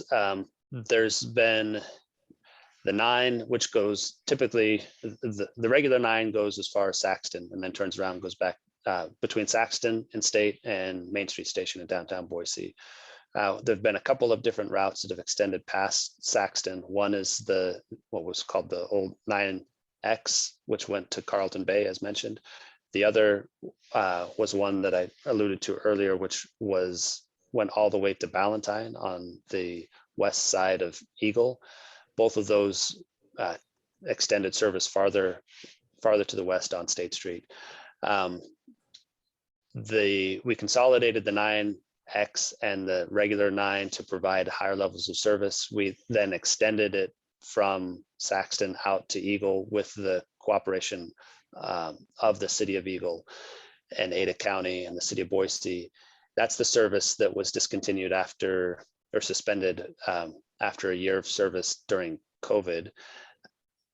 I still believe it's the way to go to serve that corridor. Having a continuous connection between Eagle and downtown Boise will do the most to serve the medical center there, the shopping centers there. We had implemented it because we were trying to both attract people in both directions, both from the east and also from the west. And even though the numbers were very small, we did see people riding it in both directions and for work and for school. Unfortunately, it was majority funded by the city of Eagle, and they wanted to see us pursue a different delivery option, at least for the time being. So the most effective way for seeing that come back will be for us to work with Garden City, to work with Boise and Eagle on prioritizing that connection. Building up the Bogart station actually will be another piece that will be important to the city of Boise. So making sure that, which is part of the State Street study, so that there is another stop farther to the west, and that doesn't get you all the way to Carlton Bay, but moving down that direction farther would help both the city of Boise, Garden City, and Eagle. So unfortunately, I don't have a date there. So certainly sympathetic to the interest. We have been working with St. Luke's to make sure that they were aware of that connection. But during the time that we piloted that service, we weren't able to see a whole lot of use. Fully recognize the limitations of that, and we want to bring it back as soon as we can. Thank you. Great, thank you. Any other questions? Thank you, Stephen, for joining us this evening. It was a pleasure to have you. You're always very knowledgeable and appreciate the presentation. Thank you, Mr. Mayor, members of council. Thank you. Okay, next item, monthly staff reports. The questions, council, that you hadn't had an opportunity to ask department head, at least there's 3 here. Mr. Mayor, Yes. I have some questions. Okay. First of all, I wanted to ask a few questions of Ms. Thornborough. And some of these may be a little general also. My first question and topic, actually, Mr. Mayor, may be answered by you. In the last council meeting that I was at the beginning of February, I brought up the idea of initiating a marketing campaign to promote Garden City as an employer. And I believe taking out of that meeting, the conversation was that it would be brought up at the department heads meeting. And I wanted to ascertain if there had been any progress or conversation or a plan put together. The answer is no, because the mayor failed to follow through on his commitment to you. It's Lisa's fault because she didn't write it down. We did talk about it at the department head meeting, but it has not gone any further. There was a little bit of brainstorming, but trying to look at maybe different resources. Wasn't really substantive. It Yeah, might be good if you and I get together and kind of flush that out a little further so I can be more specific. Okay. Would that work? That's fine. Okay. Thank you. The next item that I wanted to ask about was Mr. Thornborough, this again may not be a direct question to you, but regarding the flood insurance program, the FEMA flood insurance program, I think that this is very valuable information, and I think that it should be shared out to the residents. And I believe we had at one time talked about posting this information to social media, but also including it in utility billing so that residents have the information. And I think specifically the progress and why it's important to residents should be noted in utility billing. Likewise, I would say another item that's also within the agenda or the packet this evening is code, changing the code and improving the code. I think at some point that, well, I believe the time is now to start sharing out that we are working on that. Not that we have a lot of details, but I believe the residents and folks in the city have a right to know that that's going to be a significant effort of this council, and it's going to take time, and the reasons behind it. You know, we clearly have some gaps that we need to address. So just a couple comments on that I would like to see that information become communicated and more public. Then I did have a code enforcement question. In the month of February, as I was driving down Shinden, there are 3 motels/hotels on the south side of Shinden that apparently were doing spring cleanup. There were beds and other miscellaneous items that were leaning against the buildings, but in plain view of Shinden. And it looked horrible. And it was like that over the weekend. So I'm wondering if we have the ability to encourage these businesses to do that cleanup in a more timely manner and certainly not over the weekend. And I believe that there's actually still or metal frames leaning against at least one of those properties. So again, I just a little sensitive to the appearance and particularly those businesses that face Shinden. I think we need to keep a very close eye on the appearance and the debris that they're allowing to build up on their properties.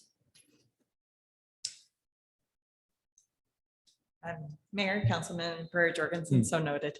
Thank Yeah. you. Thank you. Yeah, there's a procedure that makes it difficult to get something immediately taken care of because there's noticing and opportunity to remedy and so forth, but it's on the radar now for sure. Any other questions? I did have one other question for Chief Allen. Okay. And I'm not sure if I've simply missed this, but I truly appreciate the noteworthy dates, events, and miscellaneous updates. Is that new? No? Nothing on that report was new. Sorry. Dang it. All right. Well, I do. I appreciate the information, and I apologize for not focusing in on it earlier. I appreciate the long-term service of so many staff and so many officers. The elimination of the part-time position to a single full-time position. Have you posted that? Have you seen success or? Mr. Mayor and Councilmember Jorgensen, that is still something that I'm working with the mayor on. That's a decision that the mayor has to approve. It is something that we've discussed. It's not new. I think that's going to move forward. Our last discussion was based on, we wanted to see where the mid-year budget was at before we made any moves. So that's where we're at with that. But if I could take it a step further, we did some testing. I appreciate Councilmember Heller and Jacobs for participating in that, as well as Mayor Evans. And we do have 4 good candidates, of which we are in the background on 2. Assuming that approval to hire 2 is there. So we do have 4 good candidates with the background on police officers. We never know where that's going to go, but we remain steadfast at hiring the best and only the best. So we don't settle. Thank you. Again, I would just note that I think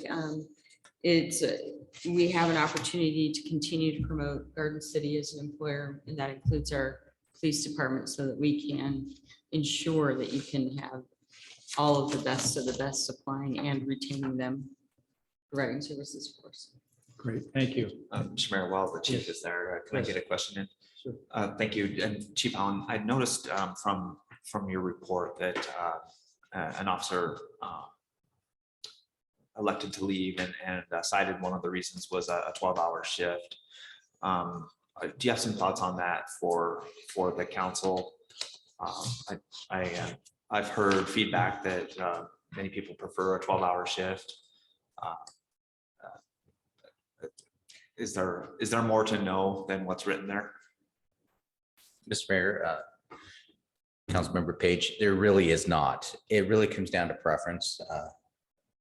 And I'd be happy to, I plan on discussing that a little bit when we do budgeting, and we're in the process of building some budget presentations for you. I think it's a great question. It really comes down to personal preference, but we do have some concerns. I've always had some concerns with the 12s. The problem is to go to 10s and move the department to 10s. It's a substantial amount more money. And I have probably 60 to 80% of my department, depending on who responds to the surveys, who like the 12s. The officers like the idea of working 7 out of 14 days, but they are very long shifts. And so we do monitor the productivity. I know that would be a question, but we don't see any lapse in productivity. It just is a long shift. So the difficult challenge is when you throw in a court appearance in the middle of the day, and that's the middle of their sleep cycle. So we do monitor. I'll see what we can do about that. I wish. Well, actually, these are great questions.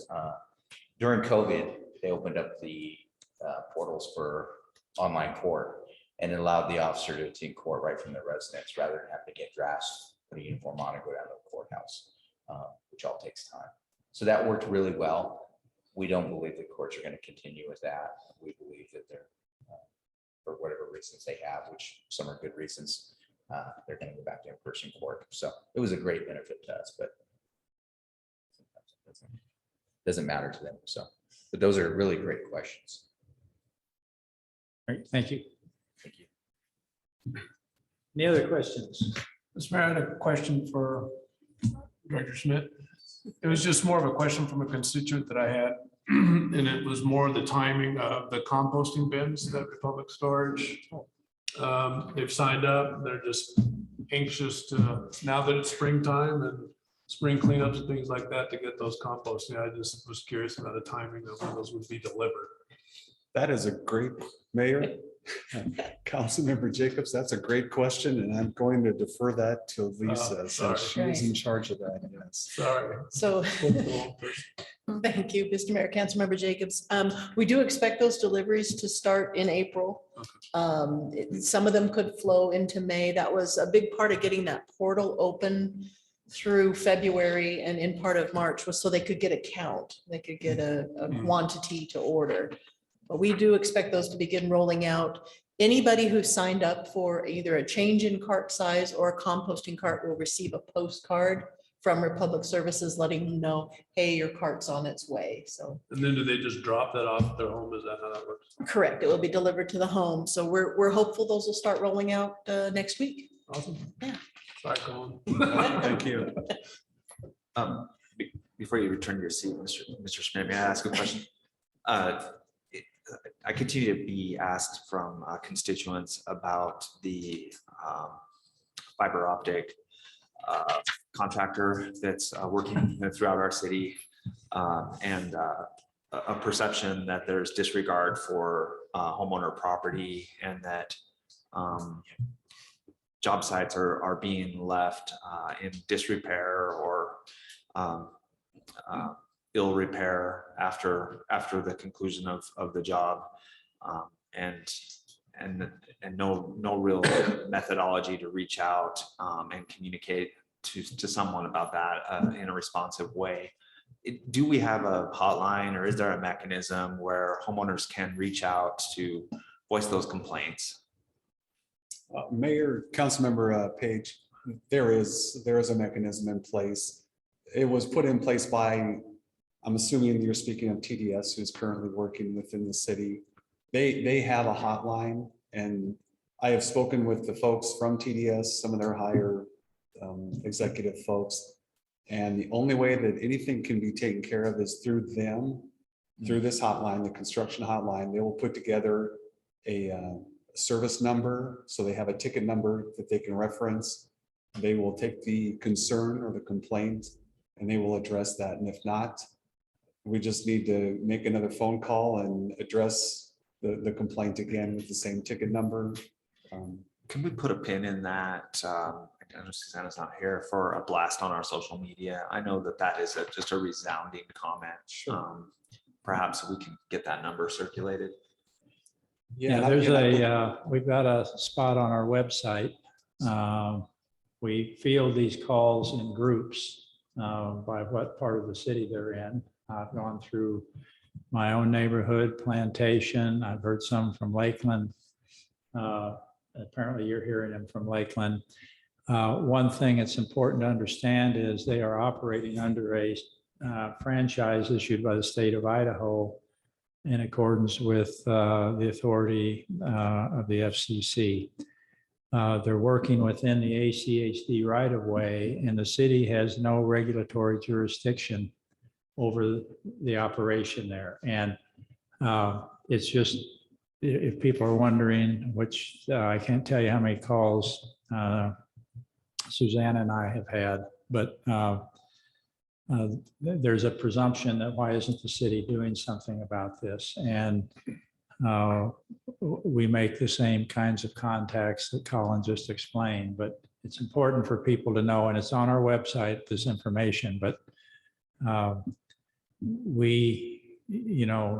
they have, by state authority, the ability to operate within the right of way. And depending on your subdivision, the right of way extends beyond the sidewalk. And not everyone understands that as well. So we maintain, most of us, several feet of ACHD right of way where our grass meets the sidewalk. And TDS is working in the pavement is where they're working, but the tie-ins, of course, and PEDs, I'm blessed with 2 spots in my yard because I'm on a corner. So those are the circumstances. And to be clear, I don't think the complaints are coming as a result of the work that's being done or the service that it will provide. or the right for the workers to be in that place. The complaints I'm hearing are about the conditions left after the work is done. Unsatisfactory fill levels, sunken yards, dead sections of grass, a trip hazard in the sidewalk. Are you describing my yard? Equipment being left behind. I can go on, but I think No, we have the I know. solution, I and know. thank you for answering my question. Yeah, and like I say, I would highly recommend that anybody reach out to the TDS construction hotline and get that addressed. Yeah, don't let it sit there. And Susanna does collect those. So if you have anything to pass along, she keeps a log of that. Because periodically Colin and I have an opportunity, if we need to talk to the folks. Forgot, is it Wisconsin? Or the Correct. Yeah. Correct, Mayor. Yeah. Hey, any other questions regarding the staff reports? Okay, thank you. The next item on our agenda, item F3. I have two proclamations that I'm going to make tonight, Council. The first one is a proclamation for Week of the Young Child, which I will read into the record. Whereas the Idaho Association for the Education of Young Children is celebrating the Week of the Young Child, April 2nd to 8th, 2022. And whereas we are working to promote and inspire high-quality early childhood experiences for our state's youngest citizens that can provide a foundation of learning and success for children in Garden City, Idaho. And whereas teachers and others who work with or on behalf of young children, birth through age 8, who make a difference in the lives of young children in Garden City, deserve thanks and recognition. And whereas public policies that support early learning for all young children are crucial to young children's futures and to the prosperity of our city. Now therefore I, John G. Evans, Mayor of Garden City, do hereby proclaim April 2 to 8, 2022 as the Week of the Young Child in Garden City, Idaho, and encourage all citizens to work to support and invest in early childhood in Garden City. Dated this 28th day of March, 2022.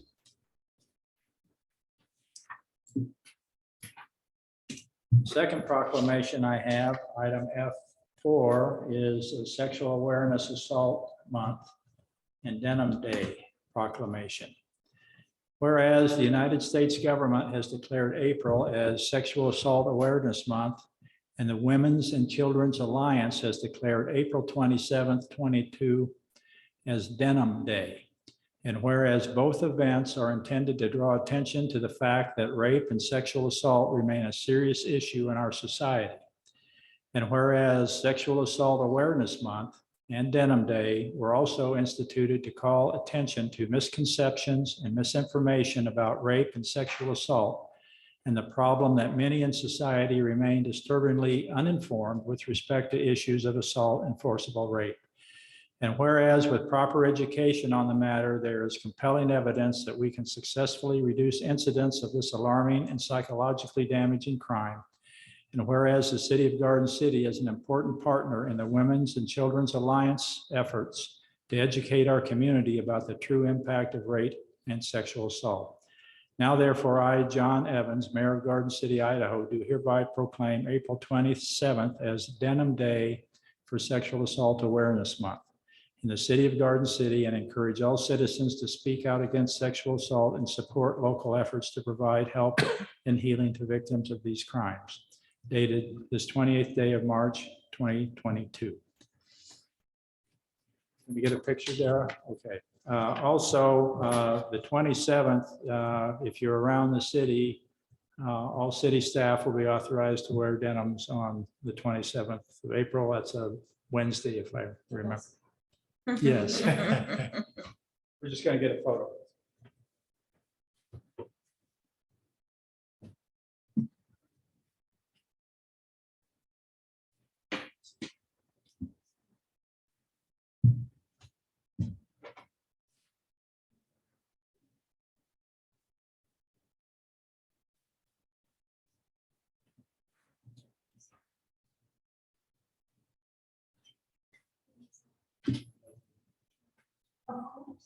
Very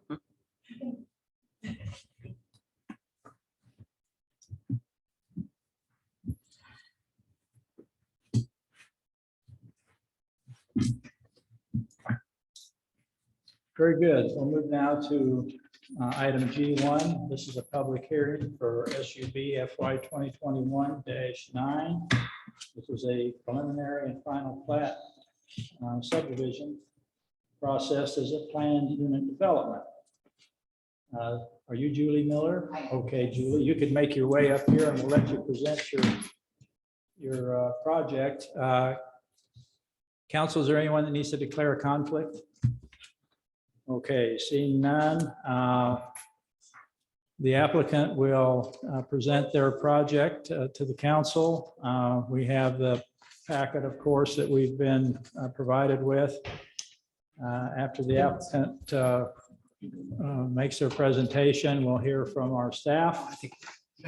And after our staff makes their has their remarks and answers any questions regarding the staff report, we'll open the public hearing, hear anyone who wants to testify regarding this application.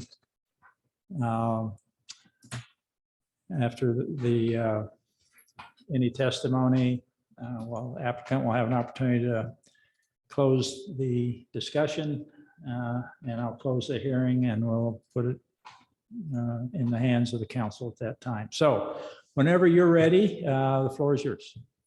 Thank you, Mr. Mayor, council members. My name is Julie Miller with EV Studio, 725 East 2nd Street in Meridian. I'm actually going to turn the presentation over to our design director, Jeremy Putnam. Good evening, Mr. Mayor, council members. My name is Jeremy Putman, 725 East 2nd Street, Meridian, Idaho with EV Studio. And let me share my screen.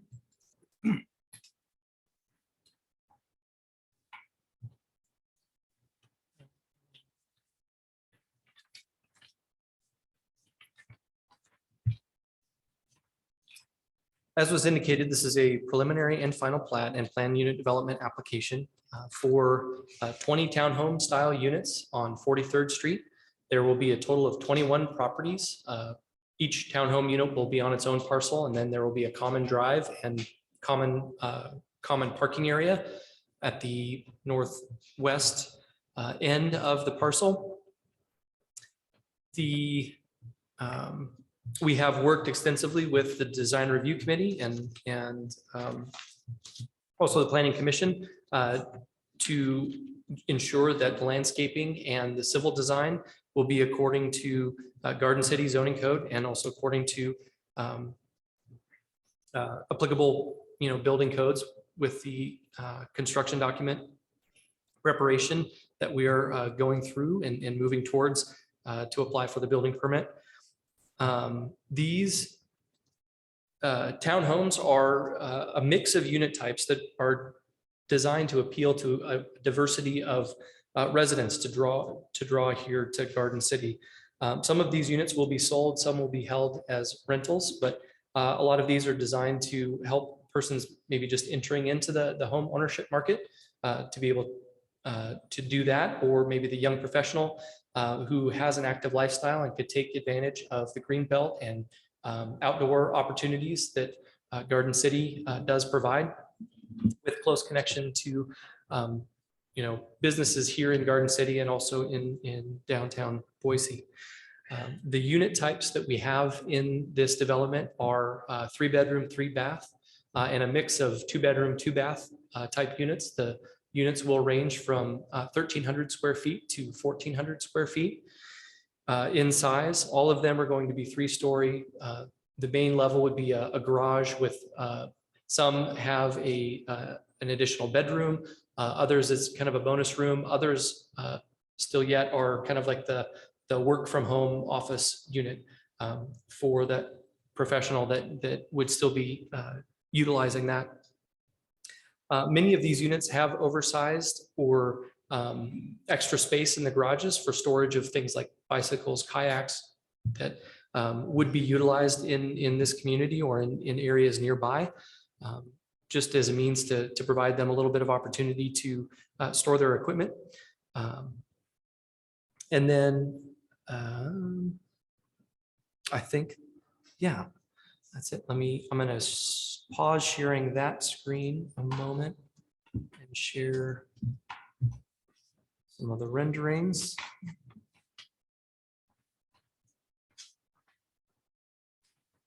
So as we were working with the design review committee, we have incorporated some of the suggestions that were there. The units facing 43rd Street will be entered in, and the front doors face the 23rd or 43rd Street. And as you move down, as you can see, we have a mix of materials and provided some facade modulation just to provide that visual interest. There's going to be a mix of stucco material, horizontal metal siding, as well as some exterior tiling that can be seen here that is made to look like wood. So it provides a little bit longer durability and better maintenance over time. And here, each unit will have kind of its own character, so it can be identified, you know, in this development of which unit maybe a resident is living in. One thing that, actually, we may come to it. As I mentioned, these are 3-story units. The 3rd story is going to have a small bonus room up there, but each of these units has a rooftop patio that faces the Front Range. Just because it's a absolutely phenomenal opportunity to take in the beauty of the mountains that are right there. So each resident would be able to enjoy that in a lot of the winter months, or in the not in the winter months. Well, they could, I guess, if they wanted to have some hot cocoa and a blanket out there. But we have such great weather here a majority of the year, so they can really take advantage of this. Being on kind of the north side of the development as well, that rooftop bonus room would also provide some shade, so they can enjoy it without a lot of exposure to the direct sun. Here's just pictures of kind of landscaping in here. One of the things that we do want to point out in the common space that we've provided, there's we do have residential guest parking at the northwest end of this, but we have moved it aside so that as you're looking down this main drive aisle, you'll end on a green space where, you know, kids can run out and play, or you know, pets could be taken. But I think this was a great suggestion by the design review committee to provide a little bit more of a beautiful end to that vista down the drive. We have provided kind of some facade variation here on 43rd as well, just to show kind of that distinction in architecture. With that, I can stand for the questions. Questions, the applicant? I just have one question. Sure. I was looking at the plan, I like the design. It just, the open space that you're talking about, I mean, so looking at it, there's no real private yards, everything's common area, is that correct? Down the whole length of it? There's not fences in between or anything like that? Correct. Mayor Evans and Councilmember Jacobs, sorry. There are shared green spaces, correct. There's no private enclosed areas. Each unit would have its own private kind of doorstep or stoop. So really, so when you mentioned places for kids to play, I mean, I just don't see like a common area for children or things like that. I wanted to kind of understand, maybe somebody should plan a little bit closer. May come back to this. Cramped, I guess would be the word I would use. Sure. You know, from a single adult, no problem. Children, I was just trying to understand your open space. Correct. So in this, we have provided kind of the code required, or to achieve the code required green space, we have that here as well as here. Now, if we're talking like, you know, kickball or Right. some types of those sports, the students would need, or the children would need to go across the 43rd to the park there, Okay. just near. It's maybe within 200 yards. And then the waiver on the parking was to create that space on the end. Correct. We had initially a 10 the required 10 guest parking stalls. But in order to create a little bit larger green space, we asked for a waiver to go to 7. Any other questions? Great. Thank you, Mr. Putnam. We'll call you back here in a few minutes.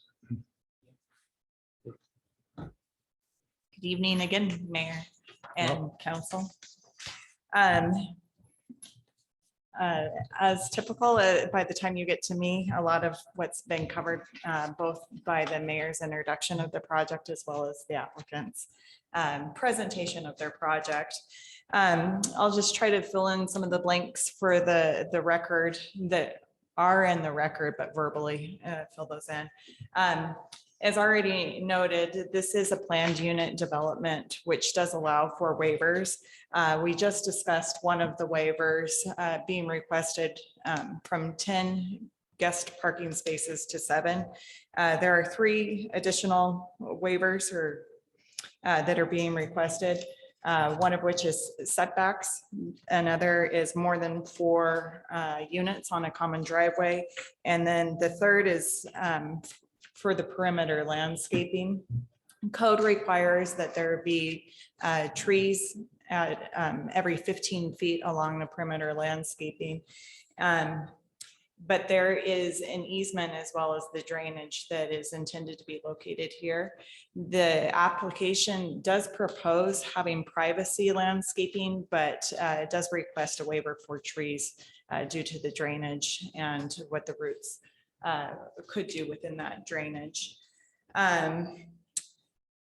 And I do want to also note that this item is on page 9. It starts on page 98 of your packet. And the decision document starts on page 116, specifically with the findings being on pages 122 through 128. I hope I don't turn into a broken record, but just until we all get used to my spiel, I will remind you that the council is tasked with reviewing all quasi judicial matters in their entirety, but there is a draft potential decision document that has been written in accordance with the recommendations from the Design Review and Planning and Zoning Commission.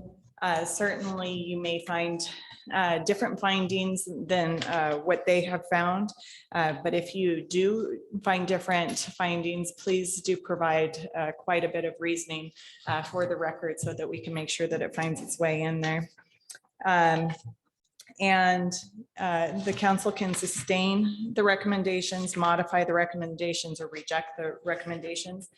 If for some reason, or if the council does reject the recommendation, please do note clear reasoning why in those findings, as well as provide a robust discussion of what the applicant could do to result in approval. And with that, I think the presentation by Ms. Miller and Mr. Putnam answers all the major points for the record. And with that, I stand for questions. Any questions of staff? Okay, hearing none, I'll open the public hearing now for SUV FY 2021-9. Do we have anyone signed up to testify? Okay, let the record reflect no one has shown up in person to testify. We have several people that have joined us online. If you are joining us online and wish to testify regarding this, if you could use your Zoom raise your hand function, the clerk will recognize you.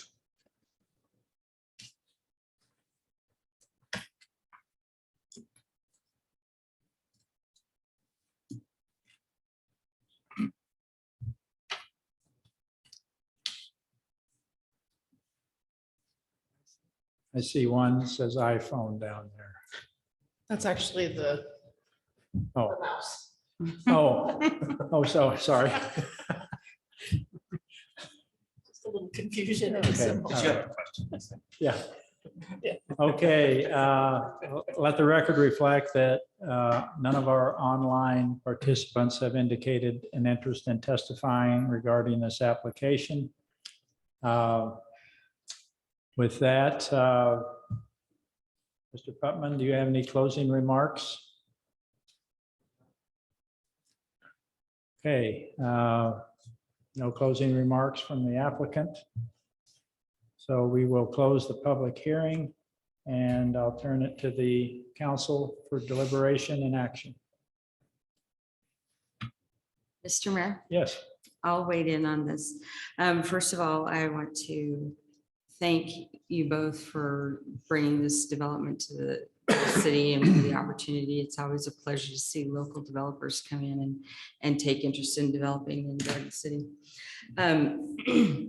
The challenge that I have is with this development. I don't have an issue with any of the waivers except for parking. On 42nd and 43rd Street in this council, we have discussed the challenges regarding parking. Right now, we have a problem on 42nd and 43rd Street to the extent that we've discussed developing a community-led solution. We need to find a solution. And I understand that right now it's exacerbated because there's a lot of construction happening. However, even prior to construction, parking on both sides of 42nd and 43rd are leading to safety issues. Just this morning, I had a co-worker walk into my office and exclaim that he barely missed taking off somebody's mirror. This is a challenge on both 42nd and 43rd, as I stated, but beyond that, as the weather warms up, we have school buses that travel up and down 42nd and 43rd. We have folks that have to stop at each end of the street and wait till somebody clears. It's a Frogger game of some sort. But the bigger concern now becomes the children, right? We've got children that are moving from 43rd to the park. We've got children coming from the east side on the green belt trying to access the park and the Boys and Girls Club. So the increased density of residents there and their vehicles, now combined with pedestrians and cyclists, we're creating a bigger problem. I'm very, very concerned about reducing any or allowing any waiver on parking where we know currently in the developments that have that are there now, residents are parking even with 2-car garages for convenience on the street. So although I love this development, I'd love to see it happen, but I could not agree to the waiver on parking because as I stated, I suspect that a lot of parking will end up on the street, and 43rd is very crowded already, and we have future public school there or future charter school, and we have some very vulnerable folks traveling up and down 43rd that I think we need to take a look at the safety issue. Beyond that, given the location, I believe from 45th to Veterans Memorial, most of this traffic is traveling eastbound on Adams.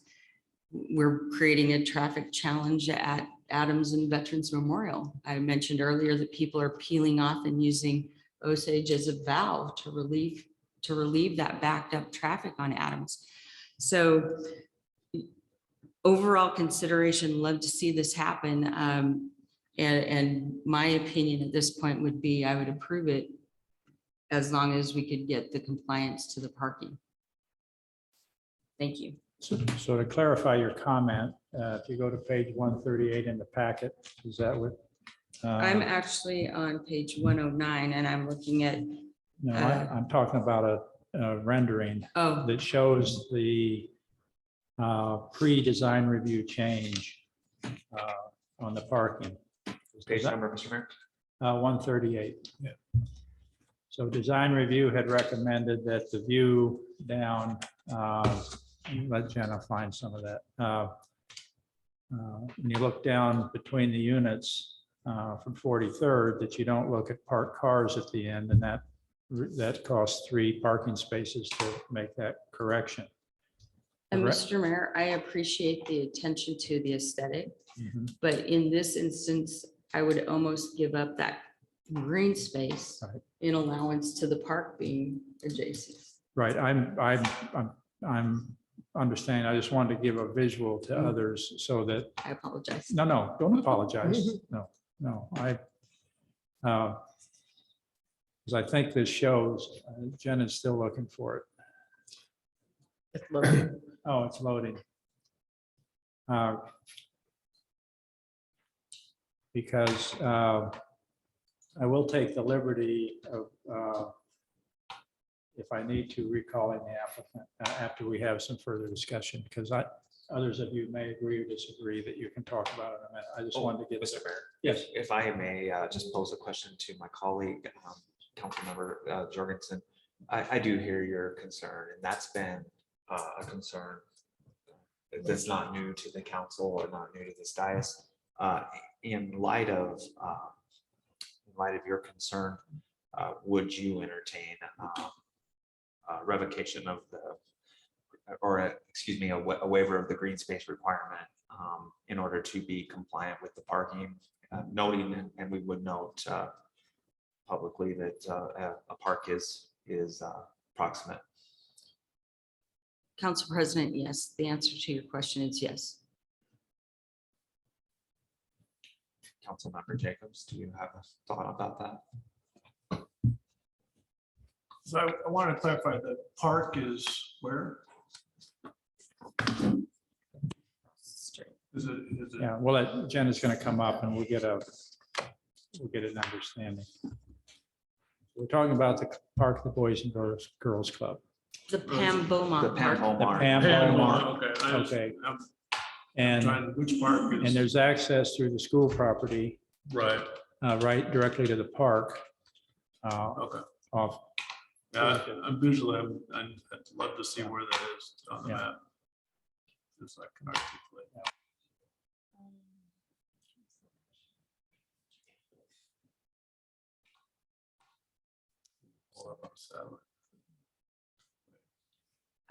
Mayor, Councilmember Jacobs, this is the property that's noted. Okay. And then right here is the park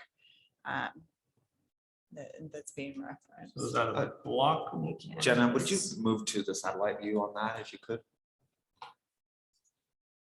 Councilmember Jacobs, you may recall that future charter school is Right, there. yeah. It Oh, says so they- they cut through that same place where the where charter this school is- is. Right. Gotcha. Okay. Yeah. So they'd walk across the street through the public school Mm, into the park correct. through that same gate that the kids use to get to the frozen growth. I understand. Now I know exactly what it is. Thank you. You know, one of my concerns was the just lack of green space on this, and just how squished it seems to me in terms of just setbacks. You want to waiver on the setbacks. There's just not a lot of space between the fence and the homes, and then trying to remove. I kind of voiced concern about the park as well, and eliminating or having eliminated parking spaces in lieu of open space. But I think if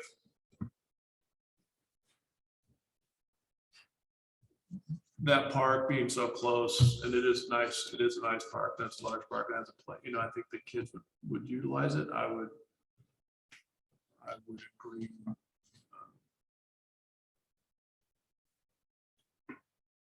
With Councilmember Jorgensen that would probably be something. One of the challenges we have, when I put on my private sector hat here, is there's a lot of things you can achieve if you reduce the number of units. You reduce the number of units, you increase the unit cost, and you Right. defeat the affordability factor that I am presuming that this applicant is trying to achieve. So The business side. so there's trade-offs there, and I think you don't get to vote unless you all disagree to, but I think it's a great project. units are sized right, it's going to fill a niche that we need to be filled. Other discussion among you all? Mr. Mayor, Yes. can somebody remind me what the square footage of the units are? 1,300 and 1,400. Excuse me. Thank you. Yes. Right, I think I'd probably, Councilmember Page, I'm not sure I would.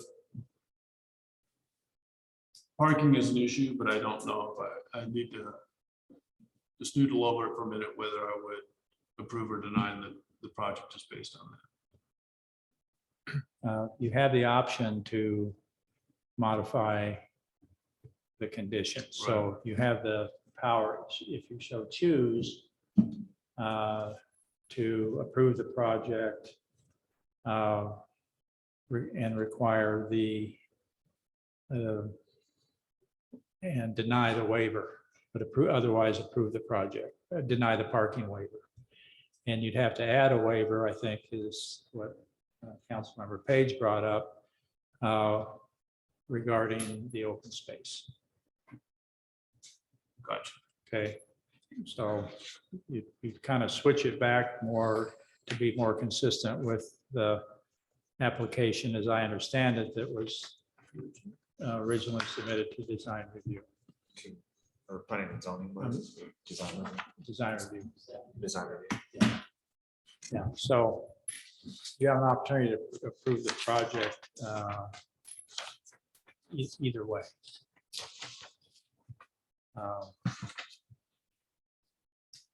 So you brought up a great point, Council President. Do you have an opinion? I do, but I'd like to hear the thoughts of my colleague, Councilmember Heller, then I might make a motion. Okay. Thanks, Mr. Mayor, President. I hadn't thought about that. It looks squished to me, to use your language, Bill, as well. And I liked the idea of adding green space until I heard Councilmember Jorgensen's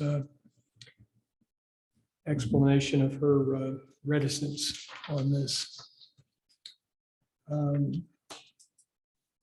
I was mentioning to President Page before the meeting that I'd been doing a lot of driving on these streets lately, and I share your concerns, but I hadn't focused on those concerns in the context of this project. I'm inclined to support your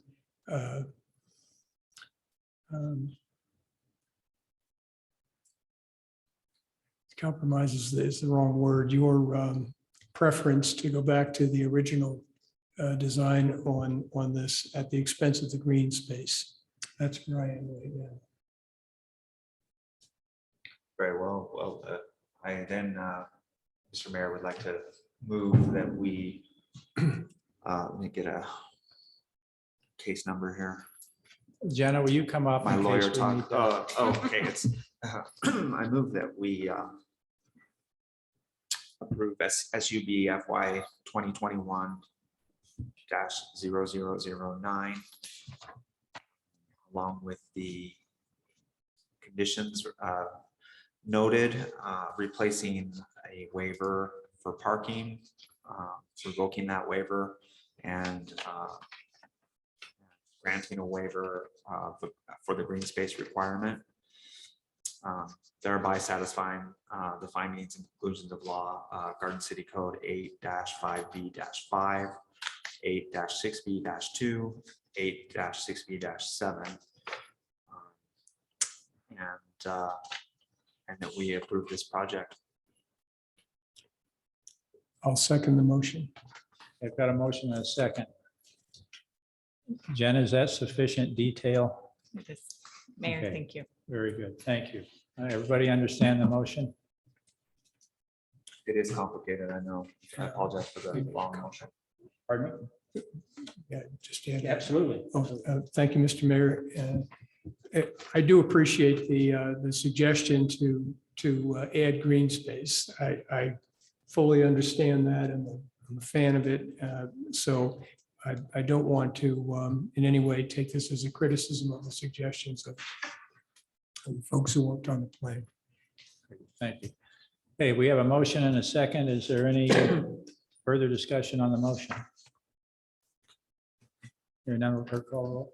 Councilmember Jacobs, Yes. Councilmember Jorgensen, Yes. Councilmember Page, Yes. Councilmember Heller. Yes. Thank you. Motion carries. So you can feel free to confer with Jenna and make sure that there's a firm understanding of what we just did. Okay, all right. Okay, all right, thank you. Next item, item G2. This item would be authorizing me to utilize $220,000 of Garden City's America Rescue Plan, the ARPA funds, to purchase 4 police cars. It should read for fiscal year 2023 instead of in fiscal year 2023. We purchase them now, we can get the production run on 2022s. We have to have our order in. In fact, I told the chief to actually make the order. If you don't approve this, I'll cancel it, but we have to get the order in to hit the production deadline. We likely will not get the cars until our next fiscal year. One reason I want to use the ARPA money, frankly, the guidelines have been modified where you can supplant a current expenditure with ARPA funds. We have, of course, cars budgeted in our current fiscal year. We don't have 4 budgeted. We had 3, I think 3, yeah. But I wanted to use this money to supplant. It'll be more clear as we get into the budget, but the legislature changed one of our revenue streams to deal with the state's obligation to fund public defense. It's House Bill 735 as amended, if you want to look it up. And it alters the distribution, some of the distribution criteria of sales tax. Our distribution formula will remain the same under this bill, but the state will siphon off $16 million. This is not Garden City money for those listening, but statewide will siphon off $16 million from the city's total distribution and $20 million from the county's total distribution to fund public defense. This is for public defenders. And we aren't exactly sure what the impact of that will be in the short term. In the long term, to backfill that, this legislation provides that the current internet sales tax that is captured and put in a different account by the state, that authorizing legislation will sunset at the end of 2024, and that total will go into our distribution account for cities. So in theory, the growing internet sales component will more than make up for the $16 million that's siphoned off. But we've got this budget year and perhaps 2023 budget year and perhaps 2024 that we may need to fill with a gap. So by using the ARPA money to supplant a portion of our current budget, we have the option of rolling that money into our fund balance to help us fill a gap if we need it in 2023 or 2024. So I hope that's not too confusing to everybody, but that's the reason for the request. And these are Explorers that we're buying? The chief has a rotation. I think 2 of the cars will be marked, and then 2 of the cars will be unmarked. And whether he buys Explorers or Tahoes, I let him make that But decision. that size, Say again? that size, SUVs. Well, we have one or two Tahoes. So we have a couple bigger ones. So that's the decision that they make in their operational decisions. So, but the cars equipped are running right now about 55,000, about 35,000 for the unit, and then they get them upfitted, and I'm pretty close on it. Chief? Yeah. So about 55,000 a piece. And if that varies a little bit, we'll backfill it with our normal budgeted item, but are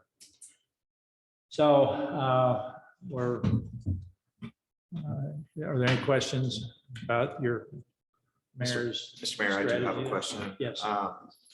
Being familiar with the, and maybe for the chief as well, I don't know. But as I recall, there was a very well thought out schedule of succession on cars and their serviceability and their duty cycle that the chief had taught us about in years past. And what will happen with that as we see, I guess, 4 new cars coming to us?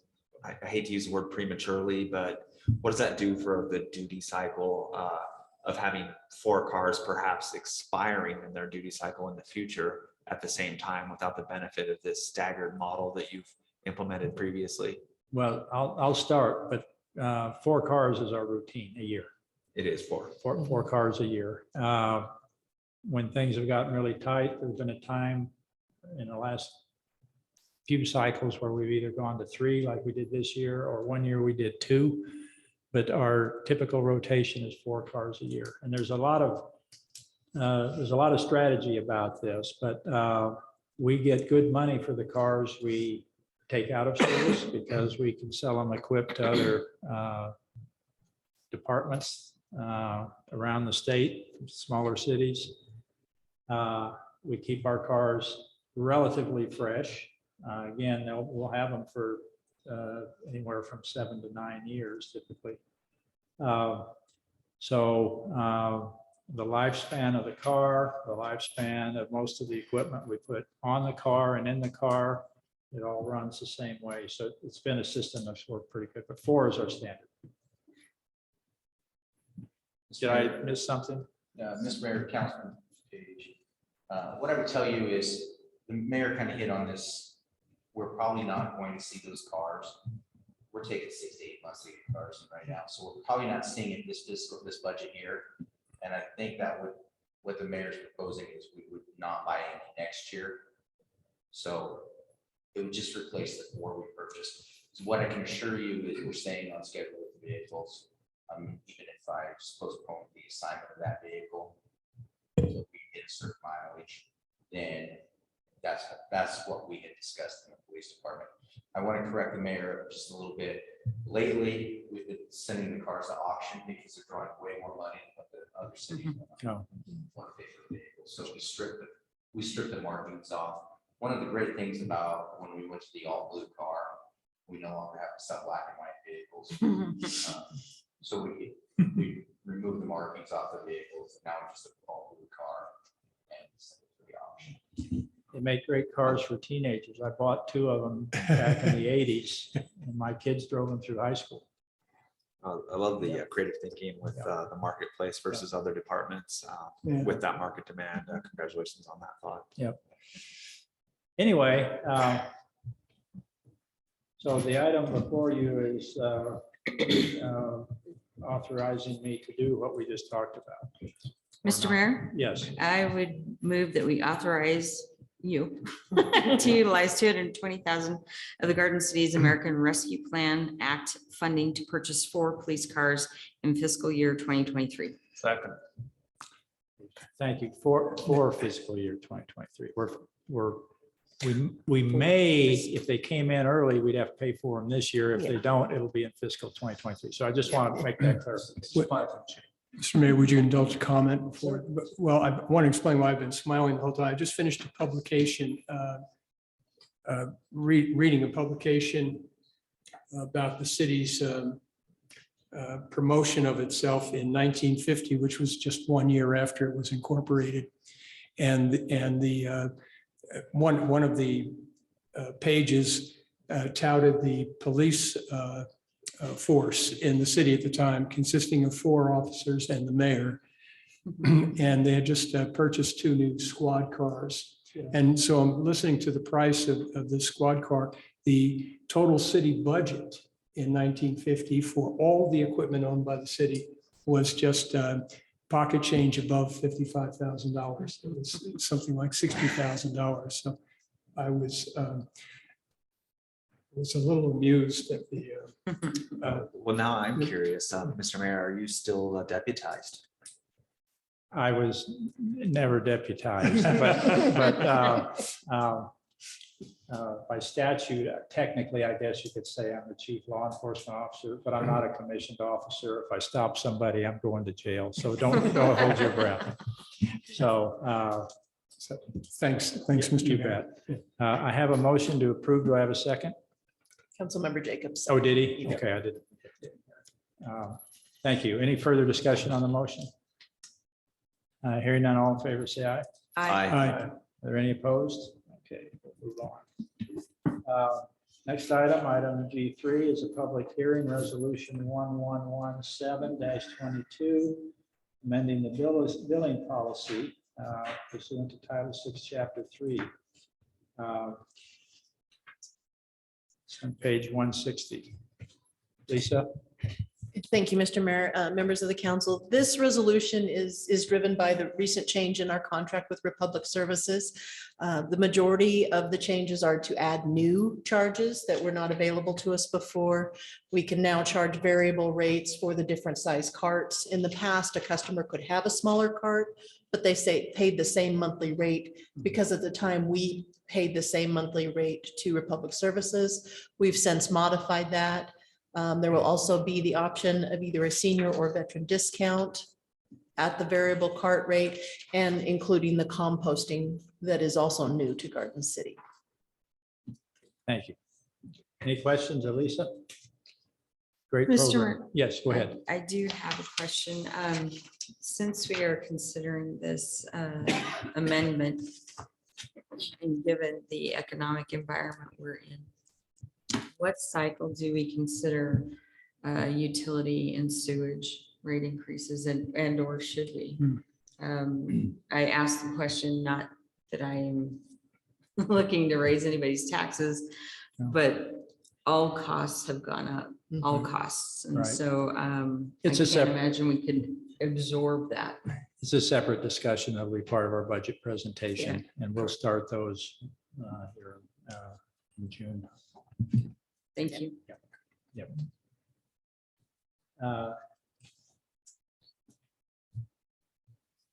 Okay, I'm looking for a motion. We need to open the public hearing. Oh, now. I'm sorry. Sorry. Well, I'm still looking for a motion. No. Okay, we'll open the public hearing on resolution 1117-2022. There's no one signed up locally. Locally meaning in the building here. Is there anyone that is participating online that is interested in testifying regarding this policy? If there is, please raise your hand in the Zoom app.